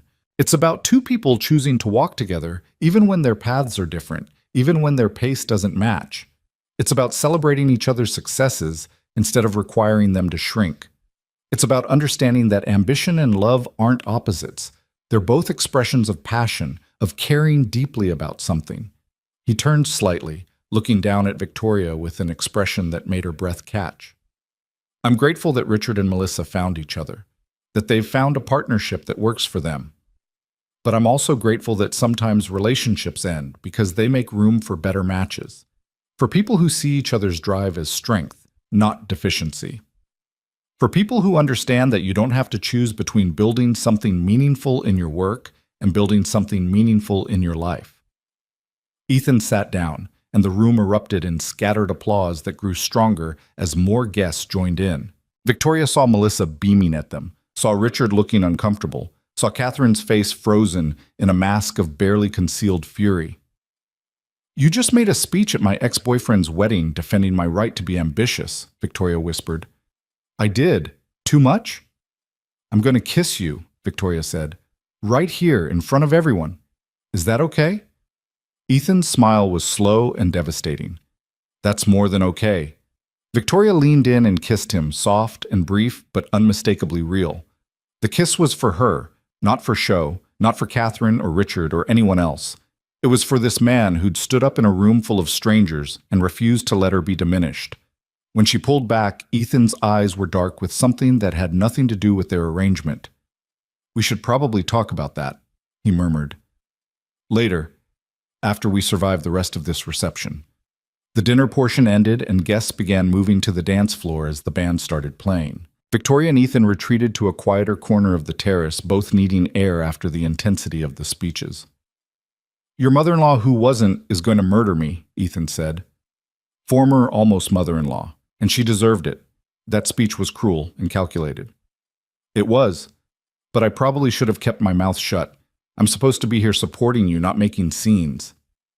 Victoria turned to face him fully, her back to the reception, the soft glow of string lights making everything feel suspended in time. "Ethan, that was the most supportive thing anyone has ever done for me. You stood up in front of 100 judgmental strangers and defended not just me, but the idea that I don't have to change who I am to deserve love. You don't. You shouldn't. Anyone who asks you to is asking for the wrong thing." "When did this stop being fake for you?" Victoria asked. "This arrangement, this agreement we made. When did it become real?" Ethan was quiet for a long moment, his eyes searching hers. "Probably the first Sunday at the park, when you spent 45 minutes genuinely interested in Emma's theories about Duck Society. Or maybe before that, at the Italian restaurant when you told me about building your company and I saw the passion in your face. Or maybe the moment you asked me to do this and I said yes, because even then I knew you were someone I wanted to know better." "I kissed you," Victoria said, "in front of everyone. That wasn't part of the plan." "No, it wasn't." "I'm not sorry I did it." "I'm not sorry either." The air between them felt charged, heavy with everything they hadn't said. Victoria could hear music from the reception, could see couples dancing through the windows, could sense the wedding continuing without them. None of it seemed to matter. I'm scared, she admitted. I don't know how to do this. How to be with someone without making all the same mistakes I made with Richard. How to make room for a relationship without sacrificing everything I've built. What if you don't have to? Ethan stepped closer, his hands coming up to frame her face with a gentleness that made her chest ache. What if the right person doesn't ask you to choose? What if they just ask you to make room, to be present when it matters, to remember that building a life and building a company aren't mutually exclusive? You make it sound simple. It's not simple. It's going to be complicated and messy, and sometimes we're going to get it wrong. But Victoria, I want to try. I want to take you to Sunday Park Days and introduce you to Gerald properly. I want Emma to keep drawing you into our family portraits. I want to build you furniture and defend you at fancy parties, and remind you that being driven and being lovable aren't opposite things. Victoria felt tears prick her eyes. I have a company to run. Meetings that go late, travel for conferences, times when I'm going to be distracted and unavailable and frustrating to be around. And I have a daughter who comes first, always. School events I can't miss, bedtimes I won't compromise on, times when I'm going to be exhausted from single parenting and not the most exciting company. Ethan's smile was soft. We both have complicated lives. Maybe that's okay. Maybe we figure it out together. What if we can't? What if I'm too broken from Richard, too defensive, too— Stop, Ethan said gently. You're not broken. You're just careful. And after what Richard put you through, after the way his mother treated you, you have every right to be careful. But being careful and being closed off aren't the same thing. Victoria closed her eyes, feeling his hands warm against her face, feeling the truth of his words settle into the places Richard's criticisms had carved out. I don't know how to do this, she whispered. Neither do I. But I think we figure it out the same way Emma learns new things. We try, we make mistakes, we try again. And we remember that the trying matters more than getting it perfect. Victoria opened her eyes and found Ethan watching her with so much patience, so much genuine affection, that it took her breath away. You're sure? You want this even though it's going to be complicated? I want this because it's going to be complicated. Easy things aren't worth having. You're worth having. From inside the reception hall, the band transitioned into a slow song, something romantic and timeless. Through the windows, Victoria could see couples moving on to the dance floor, Richard and Melissa at the center, lost in each other. Dance with me, Ethan said. Not for them, not for show, just because I want to hold you. Victoria let him lead her to a quiet corner of the terrace where the music drifted out, but the crowds couldn't see. Ethan pulled her close, one hand at her waist, the other holding hers against his chest. They swayed together, barely moving, just existing in the same space. Emma's going to be so smug when I tell her, Ethan murmured against her hair. Tell her what? That she was right, that you make me smile more. She called it weeks ago. Victoria laughed, the sound muffled against his shoulder. She's 6. She's not supposed to be that perceptive. She's my daughter. Perceptive is genetic. They danced in silence for a while, and Victoria let herself feel it, the safety of his arms, the steadiness of his presence, the possibility of something she'd convinced herself she didn't deserve. I'm still terrified, she admitted. Me too. But I'd rather be terrified with you than comfortable without you. Victoria pulled back enough to look at him, this man who'd entered her life through the chaotic medium of spilled orange juice and had somehow become essential. So what happens now? We leave the wedding and actually try this? Actually date for real? If you want to, no pressure, no expectations. We take it slow, figure it out as we go, see where it leads. I'm not good at slow. Then we'll take it at your pace, whatever that looks like. From inside, Victoria heard applause as the first dance ended. The reception would continue for hours more, but suddenly she didn't want to be here anymore. She didn't need to prove anything to Richard or his mother or anyone else. She'd walked into this wedding, held her head high, and found something infinitely better than validation. Can we leave? She asked. I know we said we'd stay until 9, but I don't want to be here anymore. I want to go somewhere quiet where we can just talk. Really talk about what this means. Ethan's smile was immediate and bright. We can absolutely leave. Where do you want to go? Anywhere. A coffee shop, your apartment. If Emma's with her grandmother, I don't care. I just want to be somewhere real. My place, then. Emma's staying overnight with her grandmother, so we'll have privacy. Fair warning, it's small and cluttered with art supplies and probably has dinosaur toys on every available surface. That sounds perfect. They collected their things and made their way toward the parking lot, deliberately avoiding the main reception area. But as they passed through the gardens, they encountered Richard standing alone near the rose arbor, apparently taking a break from his own wedding. He saw them and hesitated, clearly debating whether to speak. Then he stepped forward. "Victoria, I'm glad you came." Victoria felt Ethan's hand tighten on hers, but kept her voice neutral. "Congratulations, Richard. Melissa seems wonderful."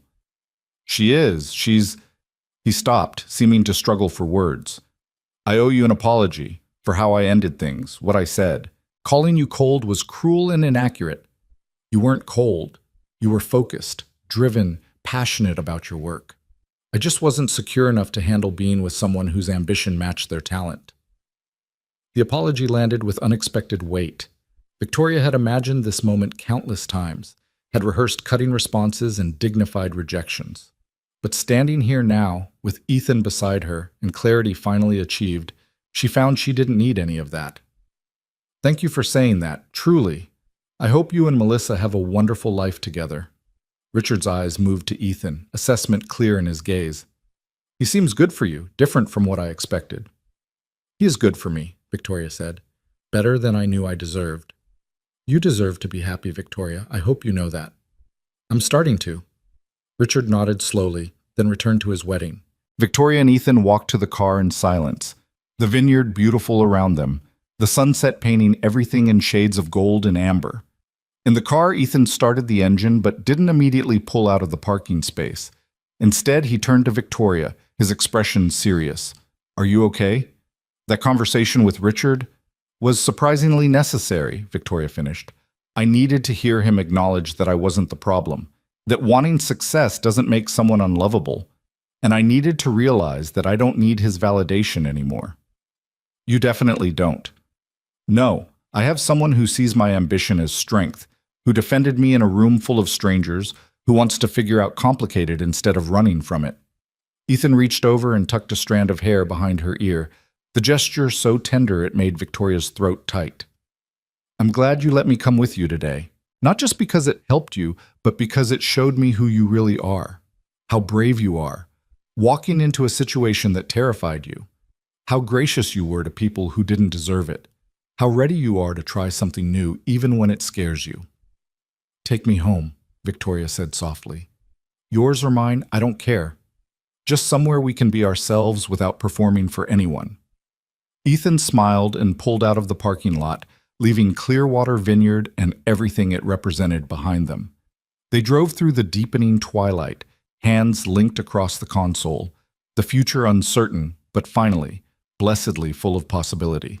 Ethan's apartment was exactly as he described it, a modest two-bedroom on the third floor of an older building, the kind with creaky stairs and neighbors who knew each other's names. Victoria followed him up, her heels clicking against the worn wood, and felt something shift in her perspective. This was real life, not the carefully curated spaces she was used to. There were scuff marks on the walls from where Emma had probably dragged toys, a bulletin board covered in her artwork, a pair of tiny rain boots abandoned by the door. "Sorry about the mess," Ethan said, flipping on lights and quickly gathering scattered art supplies from the couch. "Emma and I did a painting project this morning, and I didn't have time to clean up before we left." "Don't apologize," Victoria said, setting her clutch on the kitchen counter. "This is perfect. It's lived in. It's real." Ethan paused in his tidying, a handful of paintbrushes in one hand, and looked at her with something warm in his eyes. "You want something to drink?" "I have wine, beer, coffee, or juice boxes with cartoon characters on them." "Wine sounds good." He poured them each a glass, and they settled on the couch, Victoria kicking off her heels with a sigh of relief.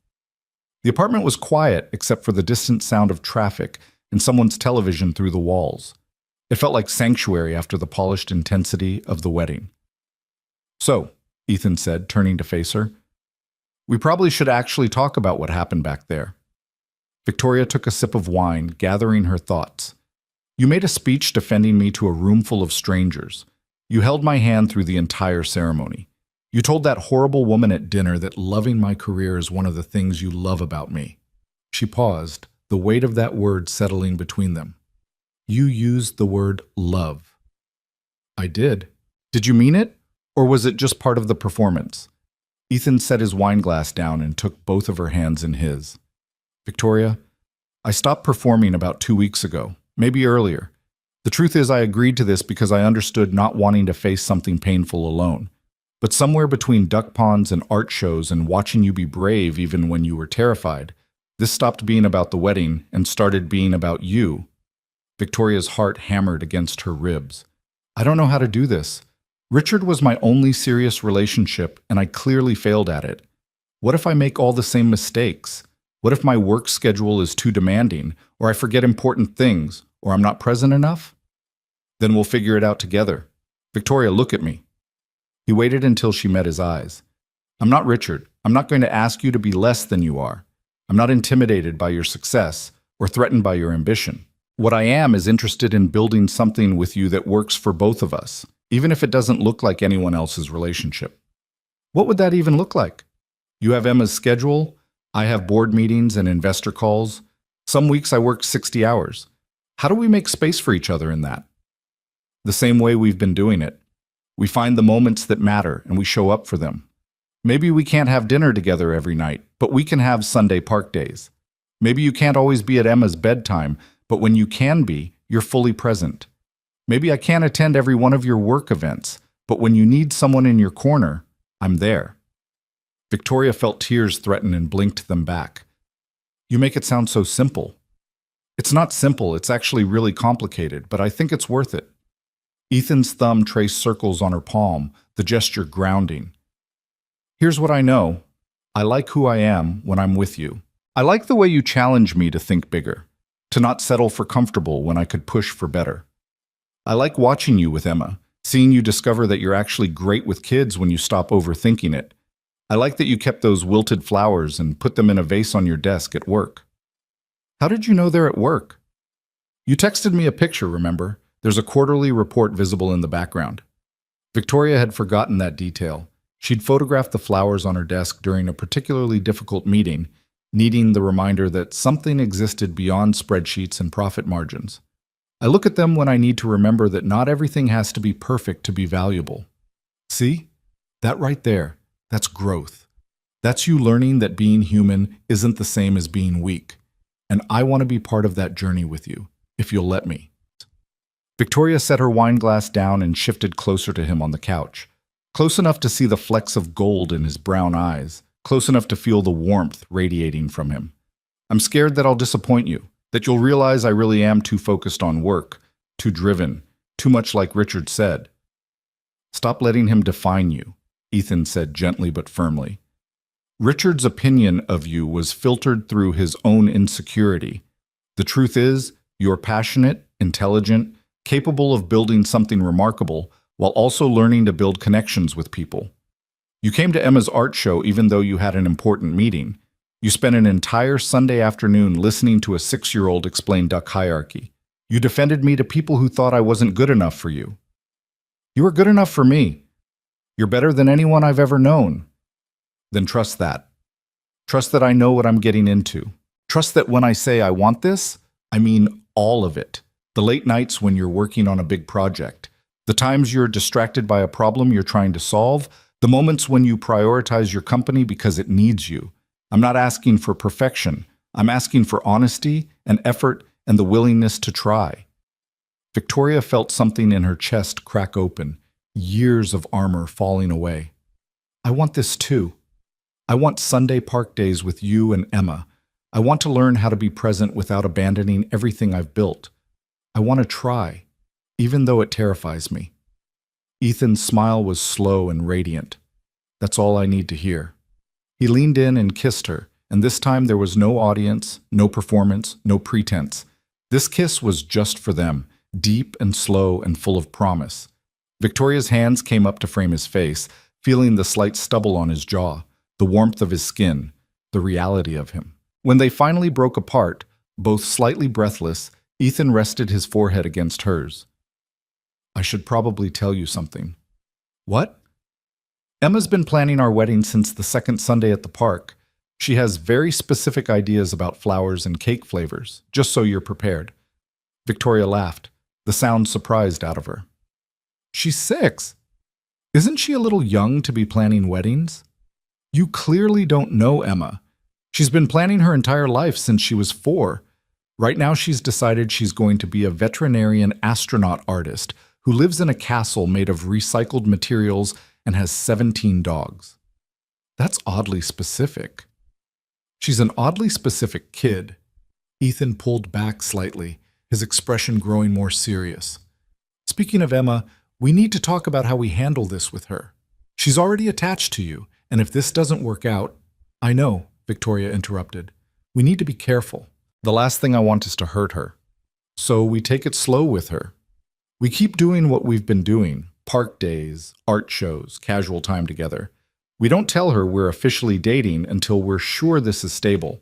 And if we ever get to the point where we're serious enough that she needs to know, we tell her together. Victoria nodded, appreciating his thoughtfulness. That makes sense? What about your ex-wife? Does she need to know that you're seeing someone? Ethan's expression tightened slightly. Sarah hasn't been part of Emma's life in over 4 years. She sends birthday cards sometimes, makes vague promises about visits that never happen. She signed away her parental rights 2 years ago so she wouldn't have to pay child support. Legally and practically, she's not a factor in our lives. That must be hard for Emma. It was at first. She used to ask about her mom constantly, where she was, why she left, if she was coming back. But kids are resilient. Now she mostly just accepts that our family looks different from other families. She has me, she has her grandmother, and she's happy. And now she wants to add me to that family, Victoria said softly. Only if you want to be added. No pressure, no timeline. We figure this out at whatever pace feels right. They talked for hours, curled up on that couch with wine slowly warming in their glasses. They talked about logistics and expectations, about what they wanted from a relationship and what they feared. Ethan told her about the carpentry business he dreamed of expanding, about wanting to eventually work for himself full-time instead of splitting his energy between teaching and commissions. Victoria told him about her 5-year plan for the company, about the new sustainable logistics initiative she was developing, about how she'd always wanted to mentor young women in business but never made the time. Why haven't you? Ethan asked. Because there's always something more urgent, a crisis, a deadline, a meeting I can't miss. What if you made it a priority? Built it into your schedule the same way you build in board meetings? Victoria considered this. I could do that. Start a mentorship program through the company, make it part of our professional development initiative. That way it's not an add-on, it's integrated into what we already do. See? You just solved it. You don't have to choose between work and other passions. You can find ways to make them complement each other. It was such a simple reframe, but it shifted something in Victoria's thinking. She'd spent so long seeing her life as a series of zero-sum choices: work or relationships, ambition or warmth, success or happiness. But what if those weren't the only options? What if she could build a life that honored all parts of herself? You're good for me, she said, echoing his earlier words. You make me think differently about things I've accepted as unchangeable. That's because you're not unchangeable. You're just someone who got convinced that growth means abandoning who you are instead of expanding into who you could be. Victoria kissed him again, softer this time, grateful for his presence and his patience and his willingness to see her clearly. When her phone buzzed in her clutch, she ignored it. Then it buzzed again and again. You should check that, Ethan said. Might be important. Victoria reluctantly retrieved her phone and found 3 texts from her assistant Marcus, each one more urgent than the last. There was a crisis with their largest client, something about a shipment delay and contract penalties, and the client was demanding to speak with her personally. I have to take this, she said, already feeling the familiar pull of work responsibilities. I'm sorry, I know It's fine, Ethan said, and he seemed to mean it. Take your call. I'll make us some coffee. Victoria stepped into the kitchen for privacy and spent the next 20 minutes on a conference call with Marcus, the client's operations manager, and their logistics coordinator. She paced as she talked, her CEO voice fully engaged, problem-solving and negotiating and finding solutions. By the time she hung up, she'd averted the crisis and actually strengthened the client relationship by personally handling the issue. She returned to the living room to find Ethan had cleared away their wine glasses and set out coffee mugs along with a plate of cookies that looked homemade. "Everything okay?" he asked. "Yes. Crisis averted. I'm sorry I had to—" "Victoria, stop apologizing. I knew what I was signing up for. You run a company. Sometimes that means taking calls on Saturday night. It doesn't bother me." Richard used to get so angry when I took work calls during our time together. He said it showed I didn't value him. Richard was insecure. The fact that you're passionate about your work and take your responsibilities seriously doesn't mean you don't value the people in your life. It just means you're someone who follows through on commitments. Ethan handed her a coffee mug. "Did you solve the problem?" "I did. Turned a potential contract breach into an opportunity to demonstrate our commitment to customer service. The client was actually impressed that I called personally on a weekend." "That's great. See, you're brilliant at what you do. I'm not going to resent you for that." Victoria sat beside him, cradling the warm mug. "These cookies are really good. Did you make them?" "Emma and I made them this morning. She insisted on adding extra chocolate chips to every single one. Hence why they're basically more chocolate than cookie. They're perfect." They drank their coffee and ate cookies, and Victoria felt something settle in her chest, a sense of rightness she hadn't experienced in years. This was what partnership could look like. Someone who didn't need her to be less ambitious, who actually celebrated her competence, who understood that taking a work call wasn't a betrayal of their relationship. "Can I ask you something?" Ethan said eventually. "Always." "What do you want? Long term, I mean. Not for your company, but for your life. If you could build the perfect future, what would it look like?" Victoria had to think about that. She'd spent so long defining success by professional metrics that she'd never really considered personal ones. "I want to feel like I matter beyond my job title. I want connections that are real and deep, not just networking opportunities. I want to be someone's first call when something good happens, not just when they need a favor.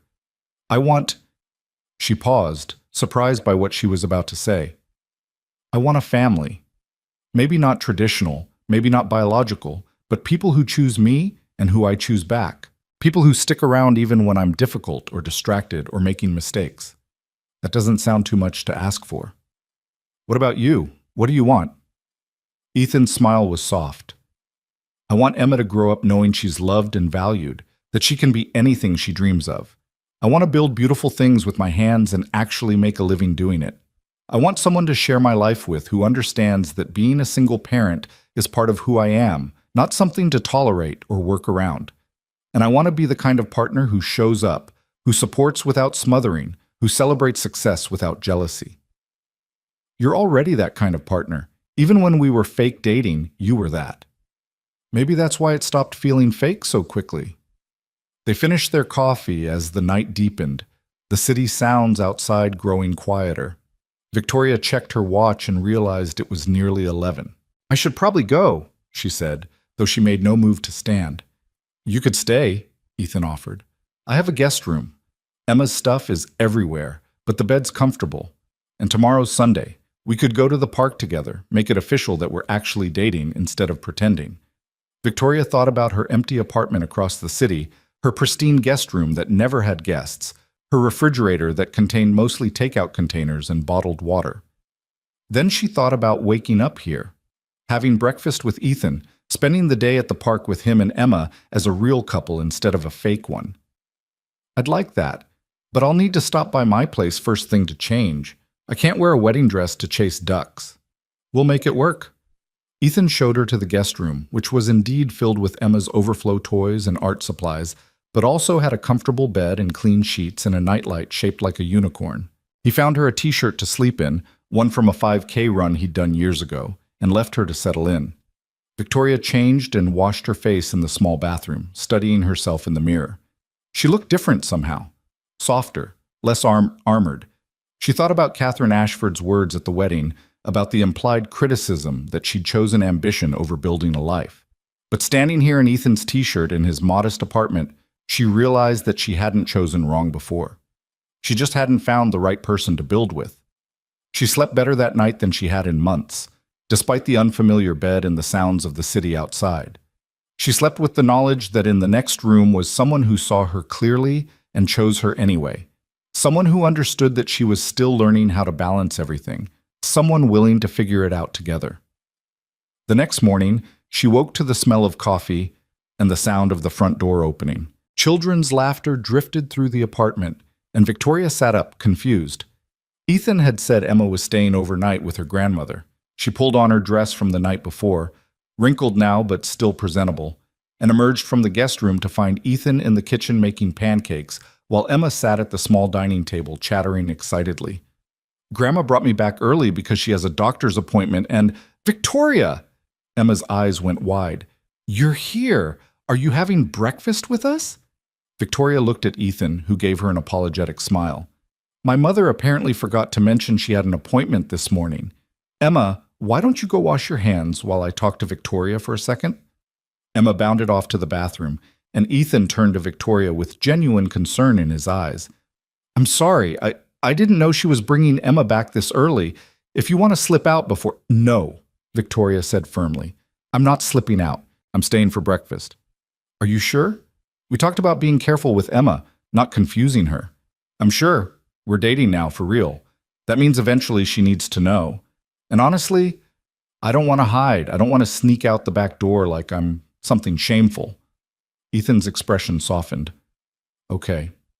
Then we tell her together. After breakfast." Emma returned and insisted on helping make pancakes, which resulted in batter on the counter, the floor, and somehow in her hair. Victoria found herself laughing and wiping up spills and feeling more relaxed than she ever had in her own pristine kitchen. They ate breakfast together at the small table, Emma monopolizing the conversation with detailed updates about everything she'd done at Grandma's house, which apparently included baking cookies, watching a movie about talking animals, and having a very serious discussion about whether unicorns could be vegetarians if they ate rainbow grass. "What do you think, Victoria?" Emma asked. "Can unicorns be vegetarians?" "I think if rainbow grass counts as vegetation, then yes, absolutely." "That's what I said. But Grandma thought maybe rainbow grass is magic and doesn't count as regular food." "Your grandmother makes an interesting point. We might need to research unicorn dietary requirements." Emma beamed at her, and Ethan caught Victoria's eye across the table with a warmth that made her heart skip. After breakfast, Emma wanted to show Victoria her room, which was an explosion of color and creativity. Walls covered in her artwork, shelves overflowing with books and toys, a dress-up corner that contained at least 3 princess dresses and a firefighter costume. "This is my favorite place in the whole apartment," Emma announced. "Daddy says I can decorate however I want as long as I keep it clean. I'm not very good at the keeping it clean part." "I can see that," Victoria said, stepping over a pile of stuffed animals. "But it's very creative. I love all your artwork. I made you something new." Emma dove under her bed and emerged with a piece of construction paper covered in glitter and stickers. "It's a friendship certificate. It says you're my official friend forever." Victoria accepted the certificate with hands that trembled slightly. The construction paper was covered in Emma's careful printing, declaring Victoria Hale an official friend with all the rights and privileges that entailed, which according to the decorative border included hugs, sharing toys, and being invited to my birthday party. "Thank you, Emma. This is beautiful. I'll keep it somewhere special." "Like your office with the flowers?" "Exactly like that." Ethan appeared in the doorway. "Emma, can Victoria and I talk to you about something important?" Emma's expression grew serious. "Am I in trouble?" "No, sweetheart. Nothing like that. Come sit with us." They settled on Emma's bed, Victoria and Ethan on either side of her. Ethan took a breath, clearly choosing his words carefully. "You know how Victoria has been coming to park days and spending time with us?" Emma nodded solemnly. "Well, Victoria and I have decided that we like spending time together, not just as friends, but as something more. We're going to start dating. Do you know what that means? Like in movies, when people hold hands and go to restaurants? Exactly like that. So Victoria is going to be around more often, if that's okay with you. She'll come to more park days and maybe have dinner with us sometimes. How do you feel about that?" Emma looked at Victoria with those serious eyes that seemed too old for a 6-year-old. "Will you still want to hear about Gerald?" "Always," Victoria said. "Gerald is a very important duck." And can we still do art projects together? Definitely. And will you come to my birthday party? It's in 2 months and I'm having a princess dinosaur theme because I couldn't decide between them. I wouldn't miss it. Emma seemed to process this information, her small face thoughtful. Then she launched herself at both of them, wrapping her arms around Victoria's waist. I'm glad you're Daddy's girlfriend. You're nice and you smell good and you don't think my questions are annoying? Victoria hugged her back, blinking against sudden tears. Your questions are never annoying. They're my favorite part of park days. Even the ones about Duck Society? Especially those ones. Emma pulled back, satisfied. Can we go to the park now? I want to tell Gerald that you're staying. They spent the day at the park, and this time when Victoria sat beside Ethan on their usual bench, she leaned into him naturally, his arm around her shoulders feeling like the most normal thing in the world. Emma raced around this playground, occasionally running back to share important observations about the ducks or report on her latest feat of climbing prowess. Other parents smiled at them, this family that looked so natural together, even though they'd only just become real. Victoria felt some of them assessing her, wondering who she was, but their curiosity felt different from the judgment at the wedding. This felt like genuine interest, like acceptance into a community. You're good at this, Ethan said, watching Emma attempt to teach a group of younger children her elaborate duck naming system. At what? Being present, being here without worrying about what you should be doing instead. Victoria realized he was right. Her phone had buzzed several times with emails and notifications, and she'd deliberately chosen not to check it. For the first time in years, she was prioritizing this moment, these people, this experience of simply being alive and connected. I'm learning, she said. You're teaching me. We're teaching each other. You taught me that ambition isn't something to apologize for, that wanting to build something bigger than yourself is admirable. I'm just reminding you that you can have both, the career and the life. Emma came running back, breathless and glowing.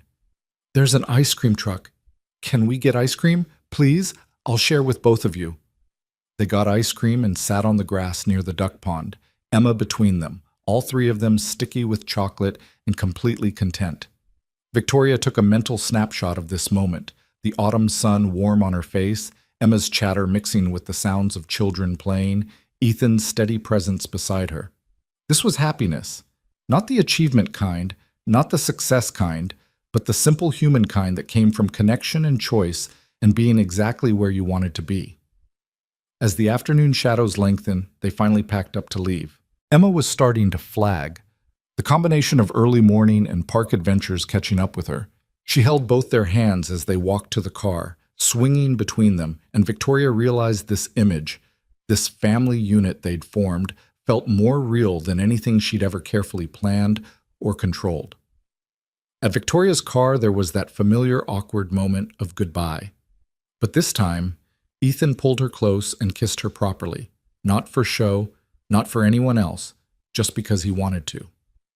Dinner this week? He asked. Actual date? Just the two of us? My mother can watch Emma. I'd love that. Wednesday works for me. Wednesday it is. Emma tugged on Victoria's dress. You're coming back, right? This isn't like when people say goodbye and then never come back? Victoria knelt down to Emma's level. I'm absolutely coming back. Next Sunday for Park Day, Wednesday for dinner with your dad, and any other time you want me here. I promise. Okay. Because I already told Gerald you were staying, and I don't want to make him sad by lying. We definitely can't make Gerald sad. Victoria drove home with the windows down and music playing, feeling lighter than she had in years. Her apartment felt different when she walked in, still pristine and beautifully decorated, but somehow less like home than Ethan's cluttered space with its dinosaur toys and Emma's artwork everywhere. She changed into comfortable clothes and finally checked her email, dealing efficiently with the urgent items and delegating the rest. Then she did something she never did. She shut down her laptop at 6 p.m. on a Sunday evening and decided the rest could wait until Monday. Instead, she pulled out her sketchbook from college, something she hadn't touched in over a decade, and began drawing. She wasn't good at it, hadn't been good at it even when she regularly practiced, but there was something freeing about creating something just for the joy of creation. She drew the duck pond from memory, Gerald and his siblings, Emma's wild curls as she ran between swings. Her phone rang just as she was attempting to capture Ethan's profile. His name lit up the screen, and she answered immediately. "Hey," he said, his voice warm even through the phone. "Emma wanted me to call and make sure you got home safely. She's convinced that everyone she cares about needs regular check-ins." "I got home fine. Tell her thank you for worrying about me. She also wanted me to tell you that she had the best day and that she's glad you're my girlfriend and that she's going to make you a special picture for your office." "She doesn't need to do that." "Try telling her that. She's already pulled out her best glitter pens." Victoria laughed. "Then I look forward to receiving it." There was a pause, comfortable and warm. Then Ethan said, "Thank you for today, for staying, for telling Emma with me, for just being exactly who you are. I know this is all new and probably scary, but you're doing great. I had a good teacher. We're teaching each other, remember? That's how partnerships work." They talked for another hour, about nothing and everything, the conversation flowing easily, even without the pressure of face-to-face interaction. When they finally hung up, Victoria looked at her sketch and smiled. It was terrible, objectively terrible, but it represented something important. The beginning of her learning to make space for things that fed her soul instead of just her ambition. Monday morning arrived with the familiar rush of work responsibilities, but Victoria found herself approaching them differently. She delegated more, trusted her team more, and actually took a lunch break to eat something other than a protein bar at her desk. Her assistant Marcus noticed. "Everything okay?" he asked during their afternoon meeting. "You seem different. Good different, just different." I had a good weekend," Victoria said, "and I'm trying something new, actually maintaining a work-life balance instead of just talking about it." "Does this have anything to do with the wedding Saturday?" "It has everything to do with the wedding Saturday." Marcus smiled knowingly. "Good for you, boss. You deserve to be happy." The week passed in a blur of meetings and projects, but punctuated by texts from Ethan, photos of Emma's latest artwork, questions about her day, random observations that made her smile. Wednesday evening, Victoria left the office at 5:30 for the first time in recent memory and went home to get ready for her date. She chose a dress that was elegant but not intimidating, did her makeup carefully, and felt genuine excitement instead of the strategic planning that had characterized her dates with Richard. When Ethan picked her up, his expression made every minute of preparation worth it. "You're beautiful," he said simply. "You clean up pretty well yourself." He'd chosen a restaurant that was nice without being pretentious, the kind of place with excellent food and warm lighting and servers who actually cared about the experience rather than just maximizing tips. They talked easily through dinner, the conversation flowing from serious to playful and back again. "I've been thinking about what you said," Victoria told him over dessert, "about integrating the things I care about instead of treating them as separate competing priorities. I'm launching a women's mentorship program at the company, official initiative built into our professional development budget." "That's fantastic. When do you start?" "Next quarter. I'm going to personally mentor the first cohort, show them that you can be ambitious and successful without sacrificing your humanity. They're lucky to have you. I'm lucky to have you. This whole idea came from our conversation on your couch. You helped me think differently." Ethan reached across the table and took her hand. "I like being someone who helps you. And I like that you're letting me in enough to be that person." After dinner, they walked through the city, hand in hand, talking about everything and nothing. Victoria felt 20 years younger, like she was discovering what dating could actually be when it was with the right person. Not a strategic alliance or a path to marriage, but genuine connection and enjoyment of another human being. "Can I tell you something?" Ethan said as they stopped at a viewpoint overlooking the city lights. "Always. I was married for 3 years before Sarah left, and in all that time I never felt as comfortable with her as I do with you after a few weeks. With Sarah, I was always performing, trying to be the exciting, adventurous guy she wanted. But with you, I can just be me. The single dad who makes okay money and has paint under his fingernails and thinks a good Friday night is reading stories to his daughter." "That is a good Friday night," Victoria said. "That's better than any fancy event I've attended. Would you want to join us sometime for bedtime stories? Fair warning, Emma will probably make you read the same book 17 times. "I'd love that." They stood there in the cooling evening air, and Victoria thought about how much her life had changed in just a few weeks. She'd walked into that wedding expecting to endure a painful evening and prove she'd moved on. Instead, she'd found something infinitely better, a partner who celebrated her strengths, a child who saw past her defenses, and a vision of what her future could hold if she was brave enough to reach for it. The following months unfolded with a rhythm Victoria had never experienced before, not the frenetic pace of corporate deadlines or the empty stretches of lonely evenings, but something steadier, richer, woven from small moments that accumulated into something substantial. She found herself building a life that included both the boardroom and the playground, late-night strategy sessions, and Sunday morning pancakes, quarterly reports, and bedtime stories about magical ducks. It wasn't always easy. There were evenings when she missed Emma's bedtime because a crisis erupted in Singapore during her afternoon. There were Sundays when Ethan had to handle Park Day solo because Victoria was preparing for an investor presentation. There were moments when the competing demands of her world and his felt impossible to reconcile. But they kept showing up for each other in the ways that mattered. 3 months after the wedding, Victoria stood in the lobby of her company headquarters, waiting for the first cohort of her mentorship program to arrive. She'd spent weeks developing the curriculum, interviewing applicants, ensuring the program had real substance beyond corporate window dressing.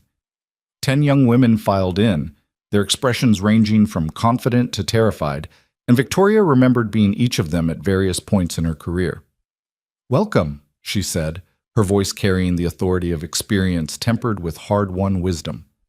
"Over the next 6 months, we're going to talk about building careers, navigating male-dominated industries, and developing leadership skills. But we're also going to talk about something equally important: how to build a life alongside your career, how to define success on your own terms, how to resist the false choice between ambition and humanity." One of the young women raised her hand tentatively. "I heard you started this program after attending your ex-boyfriend's wedding. Is that true?" Victoria smiled. "It is. I went to that wedding convinced I'd failed because I'd chosen my career over my relationship. But what I learned is that I hadn't failed. I'd just been with someone who wanted me to be smaller than I was capable of being. The right person doesn't ask you to choose. They help you figure out how to have both." "Did you find that person?" another woman asked. "I did. He's a single father who teaches art and builds furniture. He has paint under his fingernails and drives a 10-year-old car and couldn't care less about quarterly earnings. And he's taught me more about leadership and balance than any business book ever could." She told them about Ethan, about Emma, about learning to leave the office at reasonable hours and actually be present for the people she cared about. She told them about the women's mentorship program being her first attempt at integrating her professional expertise with her desire to give back. She told them that success wasn't about perfection, but about honest effort and the willingness to keep adjusting until you found what worked. The program met every Wednesday evening, which meant Victoria had to carefully protect that time from the encroachment of meetings and deadlines. It was harder than she'd expected, but Ethan's words kept echoing in her mind. What if you made it a priority? Built it into your schedule the same way you build in board meetings? So she did. Wednesday evenings became sacred, non-negotiable time for mentoring, and her assistant learned to schedule around them. On one particular Wednesday, 6 weeks into the program, Victoria arrived home late to find Ethan sitting on her doorstep with Emma asleep against his shoulder. "What are you doing here?" Victoria asked, immediately concerned. "Is everything okay?" "Everything's fine. Emma had a rough day at school, some girls excluded her from a game at recess, and she asked if we could see you. I know Wednesdays are your mentorship nights, but she was pretty insistent." Victoria's heart clenched. She unlocked her door and ushered them inside, watching as Ethan gently settled Emma on her couch. The little girl stirred but didn't wake, tear tracks still visible on her cheeks. "What happened exactly?" Victoria asked quietly, sitting beside Ethan. Typical kid stuff, but it hit her hard. Some girls told her she couldn't play princesses with them because she wasn't wearing the right clothes. Emma tried to explain that princesses can wear overalls and sneakers, and they laughed at her. "That's horrible." "It is, and when I picked her up, she was devastated. I took her for ice cream, talked her through it, reminded her that real friends don't exclude people for superficial reasons. But then she said she wanted to see Victoria because Victoria is strong and knows how to deal with mean people." Ethan's voice was soft. "She sees you as someone to turn to when she's hurting, That's significant. Victoria looked at Emma's sleeping face, this child who'd somehow worked her way past every defense Victoria had ever constructed. I'm glad she feels that way. I just hope I can live up to it. You already are. Emma woke about 20 minutes later, groggy and disoriented. When she saw Victoria, her face crumpled and she started crying again. Hey, sweetheart, Victoria said, pulling her into a hug. Your dad told me what happened. Those girls were wrong to exclude you. They said I'm weird, Emma sobbed against Victoria's shoulder. They said princesses don't care about dinosaurs and art, and they don't get paint on their clothes. Then they have a very limited understanding of what princesses can be, Victoria said firmly. Can I tell you a secret? Emma pulled back, sniffling. What? When I was building my company, people told me I was too ambitious, too focused, too different from what women were supposed to be. They said I should be softer, quieter, more willing to make myself smaller so other people would feel comfortable. Do you know what I did? What? I ignored them. I built my company anyway. I became successful anyway. And eventually, some of those people apologized and some of them didn't, but it didn't matter because I knew who I was and I wasn't going to change just to fit someone else's narrow definition. Emma's eyes were wide. Were you scared? Terrified. But I did it anyway. And you know what? Being yourself, even when other people don't understand it, is one of the bravest things you can do. The girls said I'm not a real princess. Emma, look at me. Victoria waited until she had the child's full attention. You're absolutely a real princess. You're a princess who loves dinosaurs and art and getting paint on your clothes. You're a princess who names ducks Gerald and thinks unicorns might be vegetarians. You're a princess who's kind and creative and completely yourself. And any group that doesn't want that kind of princess is missing out on something spectacular. Emma threw her arms around Victoria's neck. I'm glad you're Daddy's girlfriend. You make me feel better. Victoria held her tight, catching Ethan's eye over Emma's head. His expression was soft with affection and something deeper, gratitude, pride, maybe the beginning of love. They ordered pizza and watched a movie about a princess who saved herself and didn't need a prince, Emma sandwiched between them on the couch.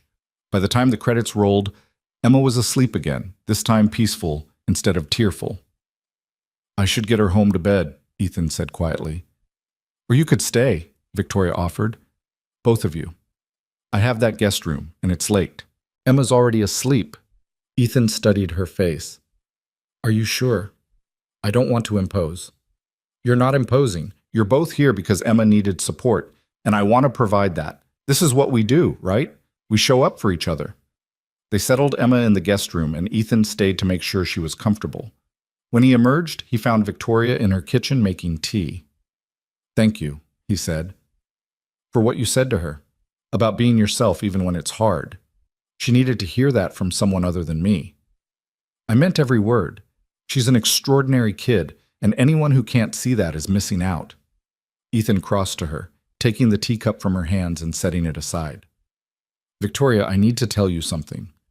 Her heart stuttered. That sounds serious. It is. I'm falling in love with you. Actually, I think I already have fallen in love with you. The way you show up for Emma, the way you're learning to balance your work and your life, the way you defend the people you care about, I'm completely gone for you. Victoria's breath caught. Ethan, you don't have to say it back. I'm not expecting that. I just needed you to know where I stand, what this means to me. You're not a convenient partner or a nice addition to my life. You're becoming essential, and that's terrifying, but also the best thing that's happened to me in years. Victoria reached up to frame his face with her hands. I love you too. I think I started loving you when you defended me at the wedding, or maybe before that, when you let me be exactly who I was without asking me to change. I love that you're patient with Emma, that you build beautiful things with your hands, that you see my ambition as strength instead of a flaw. Ethan kissed her then, deep and slow and full of promise. When they broke apart, both slightly breathless, he rested his forehead against hers. So where do we go from here? He asked. Forward, Victoria said simply. Together. We keep building this thing between us, keep figuring out how to make our complicated lives fit together. We keep showing up for each other and for Emma. We keep being brave even when it's scary. I can do that. So can I. The months that followed brought new challenges and deeper integration of their lives.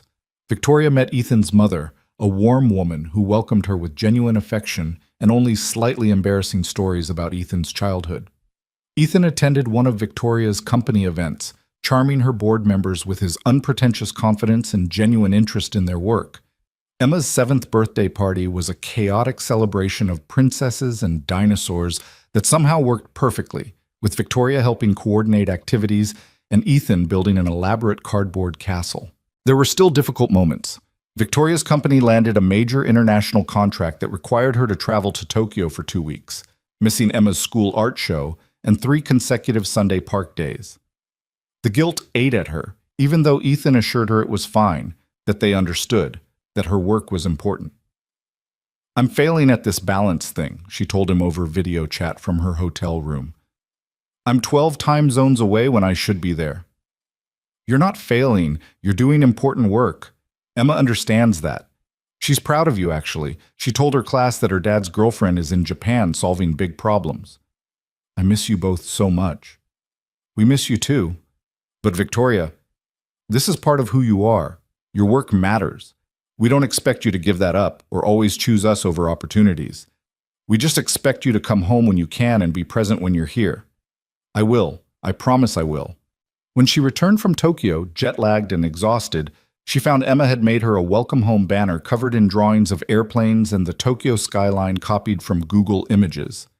Ethan had cleaned her apartment and stocked her refrigerator. They didn't demand explanations or make her feel guilty for being gone. They just welcomed her back. "I brought you both presents," Victoria said, pulling wrapped packages from her suitcase. For Emma, a beautiful set of Japanese art supplies and a book about origami. For Ethan, a set of traditional woodworking chisels from a master craftsman in Kyoto. "These are incredible," Ethan breathed, examining the chisels with reverent care. "Victoria, these must have cost..." "They're an investment in your dream. You're always talking about expanding your carpentry business. Consider this my way of supporting that." He kissed her thoroughly, Emma making exaggerated gagging sounds in the background that made them both laugh. 8 months after the wedding, Ethan's carpentry business had grown enough that he could quit his community center job and focus on woodworking full-time. Victoria helped him set up a proper business structure, introduced him to a small business accountant, and celebrated when he landed his first major commission, a full dining set for a restaurant opening downtown. "I couldn't have done this without you," he told her the night he signed the contract. "The connections, the business advice, the confidence that I could actually make this work. You absolutely could have done it without me. I just accelerated the timeline. The talent was always there." "Maybe, but having you believe in me made me believe in myself."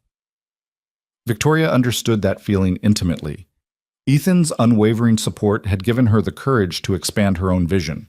Not just the mentorship program, but a foundation focused on supporting women entrepreneurs. She was learning that success didn't have to be narrowly defined by quarterly profits, that making an impact could take many forms. One Sunday afternoon in early spring, exactly 1 year after that first park day as a real couple, they returned to their usual bench by the duck pond. Emma raced ahead to check on Gerald, who'd apparently survived the winter and returned with a mate. "Gerald has a girlfriend!" Emma shrieked with delight. "He found love just like you and Daddy." Victoria laughed, leaning into Ethan's side. "Gerald works fast. He learned from the best." Ethan's arm came around her shoulders, and they sat in comfortable silence, watching Emma educate the new ducklings on proper pond etiquette. "Victoria," Ethan said eventually, his voice carrying an unusual nervousness. "Can I ask you something?" "Always." He shifted to face her more fully, and Victoria's breath caught when she saw the small velvet box in his hand. "I had this whole elaborate plan," he said. "Fancy restaurant, rose petals, the works. But then I realized that's not us. We're park benches and duck ponds and Sunday mornings with pancakes. We're real life, messy and complicated, and absolutely perfect in its imperfection." Victoria's eyes filled with tears as he opened the box, revealing a simple but elegant ring. "I love you. I love your ambition and your drive, and the way you've learned to make space for things beyond work. I love how you are with Emma, how you've become someone she turns to when she needs strength. I love that you defend me to people who think I'm not good enough for you, and I love that you're learning to believe you deserve happiness. I want to build a life with you, not a perfect life, but a real one. Will you marry me?" Victoria couldn't speak through the tears, so she just nodded frantically until Ethan laughed and slid the ring onto her finger. "Is that a yes?" "That's a yes. That's absolutely a yes." He kissed her while Emma shrieked with joy in the background, apparently having witnessed the whole thing. She came running back, launching herself at both of them. "Does this mean Victoria is going to be my mom?" Emma asked breathlessly. Ethan looked at Victoria, letting her answer. "It means I'm going to be someone who loves you and shows up for you and is part of your family," Victoria said carefully. "Not replacing your birth mom, but being someone you can count on. Is that okay with you?" "That's better than okay. Can I be in the wedding? Can I wear a princess dress? Can Gerald come?" Yes, and we'll see about Gerald," Ethan said, pulling them both close. They spent the rest of the afternoon at the park, Emma telling everyone who would listen that her dad was getting married and she was going to be in the wedding and it was going to be the best day ever. Other parents congratulated them with genuine warmth, and Victoria realized she'd somehow become part of this community without even noticing. The Sunday park regulars who knew her name and asked about her work and included her in their casual conversations. That evening, after Emma was asleep, Victoria and Ethan sat on his couch planning their future. "Small wedding," Victoria said. "Just the people who matter, your family, my family, Emma's friends from school." "Where?" "Here. In the city.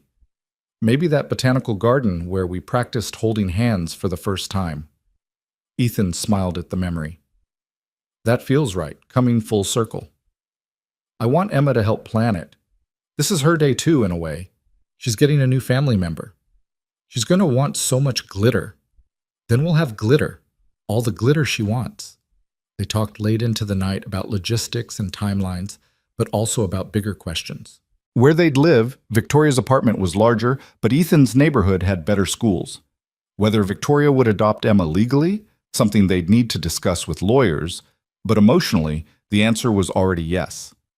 How they'd handle the inevitable challenges of blending their lives more completely. "I'm scared," Victoria admitted.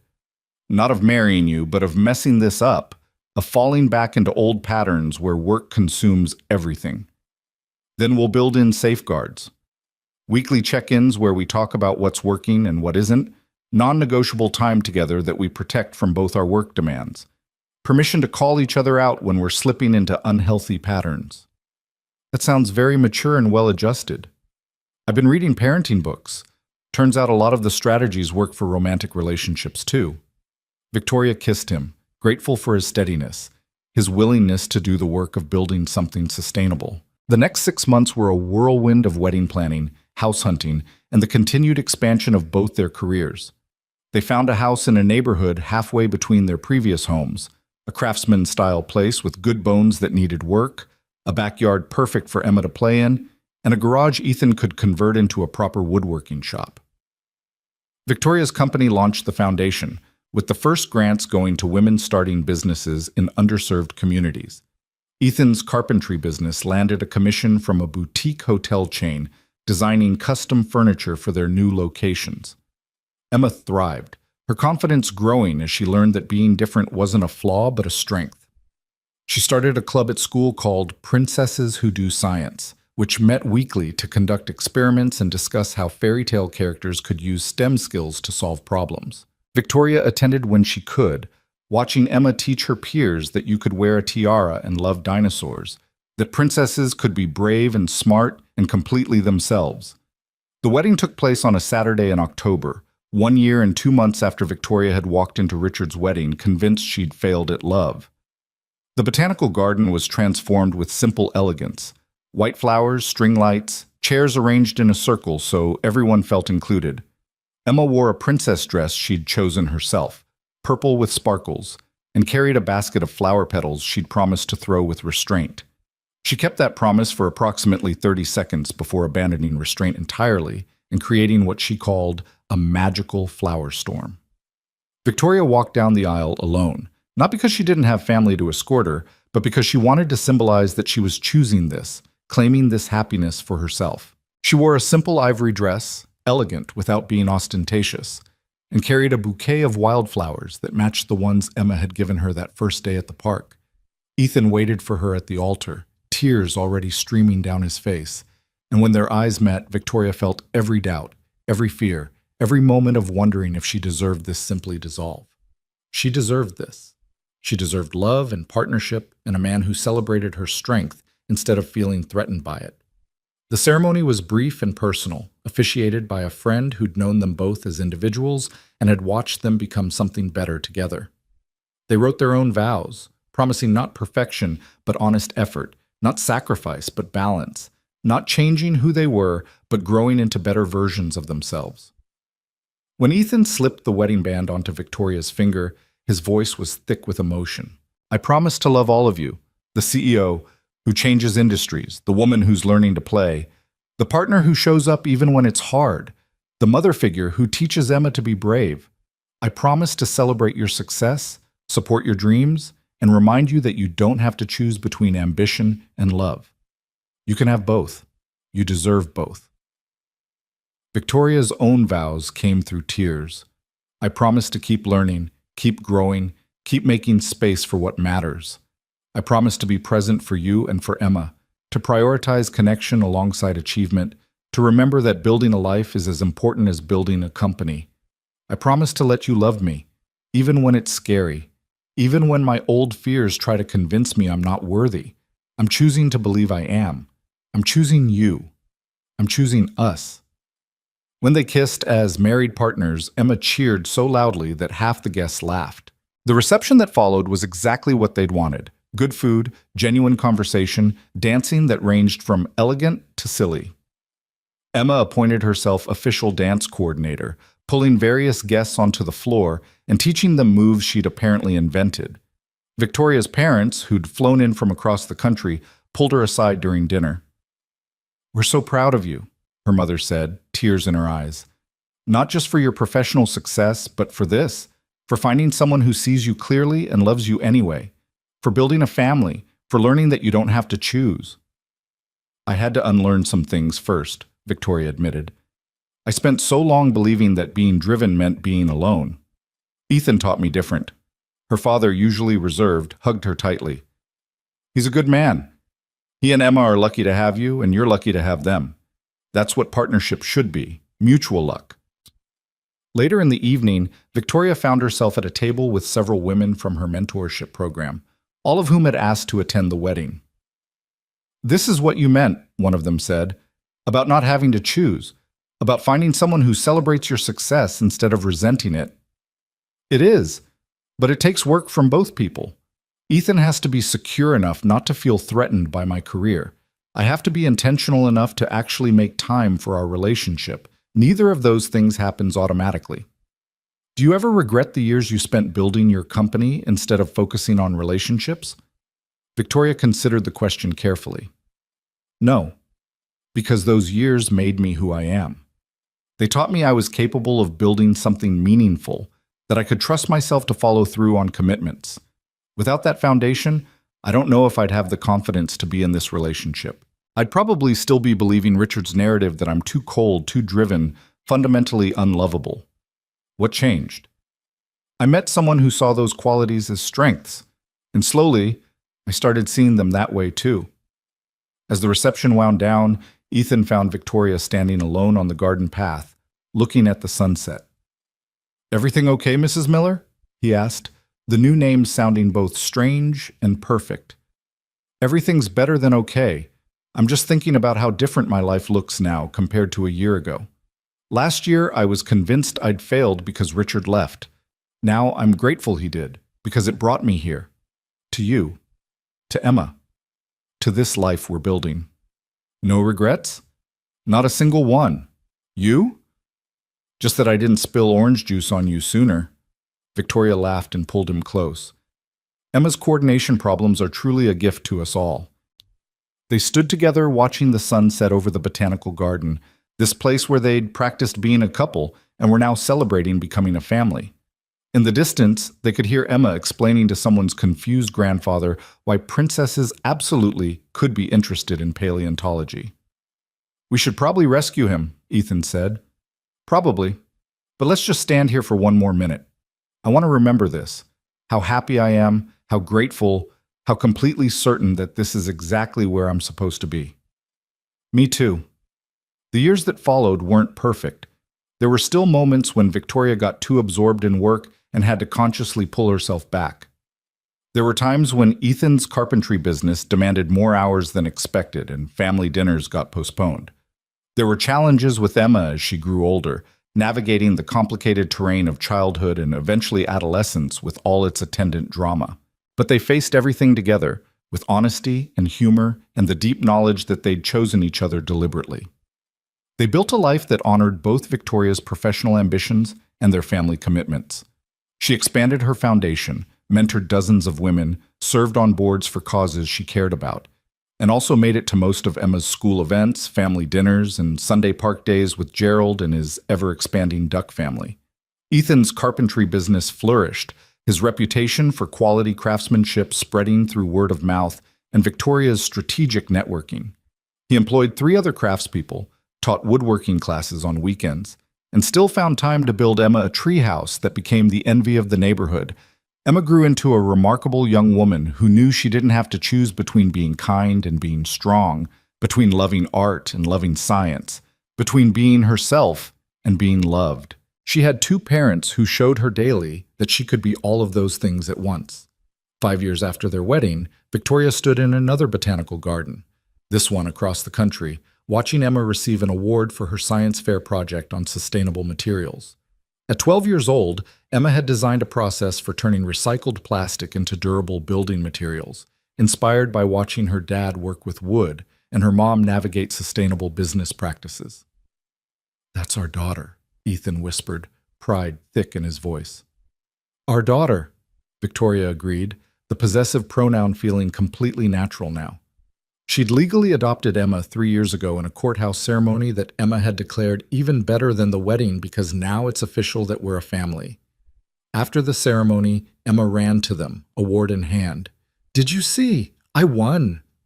"We saw, sweetheart. We're so proud of you," Victoria said, pulling her into a hug. "I couldn't have done it without you guys. Daddy taught me about materials and construction, and Victoria taught me about business applications and sustainability. You're both the best." "You did the work," Ethan said. "We just supported you." "That's what families do, right? Support each other?" "Exactly right." That evening, after Emma was asleep in their hotel room, Victoria and Ethan sat on their balcony looking at the city lights. "Do you ever think about that wedding?" Victoria asked. "Richard's wedding, where this all started?" "Sometimes. Mostly I think about how grateful I am that you asked me to be your fake boyfriend. Best decision I ever made. Well, second best, marrying you was the best." "I'm glad you think so, because I have something to tell you." Victoria's heart jumped. "That sounds ominous." "Not ominous, just significant. I got a call today from a museum in Portland. They want to commission a series of furniture pieces for a new exhibit on American craftsmanship. It's a huge opportunity, but it would mean spending significant time there over the next 6 months. That's incredible, Ethan. You should absolutely do it. It would mean being away from you and Emma more than usual. I'd have to go up there for weeks at a time to work in their studio space. Victoria took his hand. We'll make it work. The same way we've made everything else work. With planning and communication and the understanding that supporting each other's dreams is part of our commitment. You're sure? I'm sure. You supported me through the Tokyo contract, through every late night at the office, through all the times my work demanded more than expected. It's my turn to support you.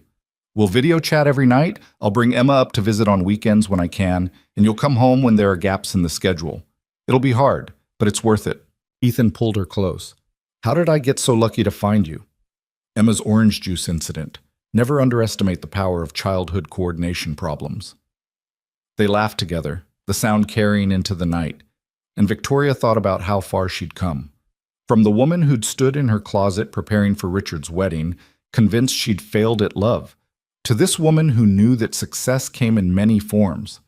She'd built a thriving company and a foundation that made real impact. She'd learned to mentor and support other women without sacrificing her own ambitions. She'd become a mother without giving birth, a wife without losing herself, a leader who could be both strong and vulnerable. But more than any of that, she'd learned that the right partner doesn't ask you to choose between who you are and who they need you to be. The right partner helps you become more of yourself, celebrates your growth, and commits to building something together that honors both your dreams. Richard's wedding had been the catalyst, but what happened after was all Victoria's choice. The choice to be brave, to trust, to believe she deserved happiness. The choice to say yes to a stranger with kind eyes and a daughter who spilled orange juice. The choice to keep showing up, keep trying, keep building something real instead of perfect.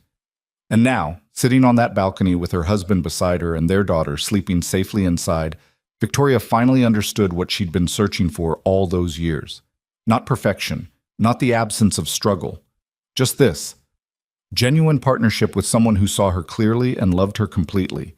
A family built on choice and commitment, and the knowledge that she was exactly where she belonged. The fake wedding date had become the most real thing in her life. And somewhere in a park across the country, a purple duck named Gerald was probably teaching his offspring the same lesson, that sometimes the best things come from unexpected beginnings, and love finds you when you're brave enough to stop pretending and start being yourself.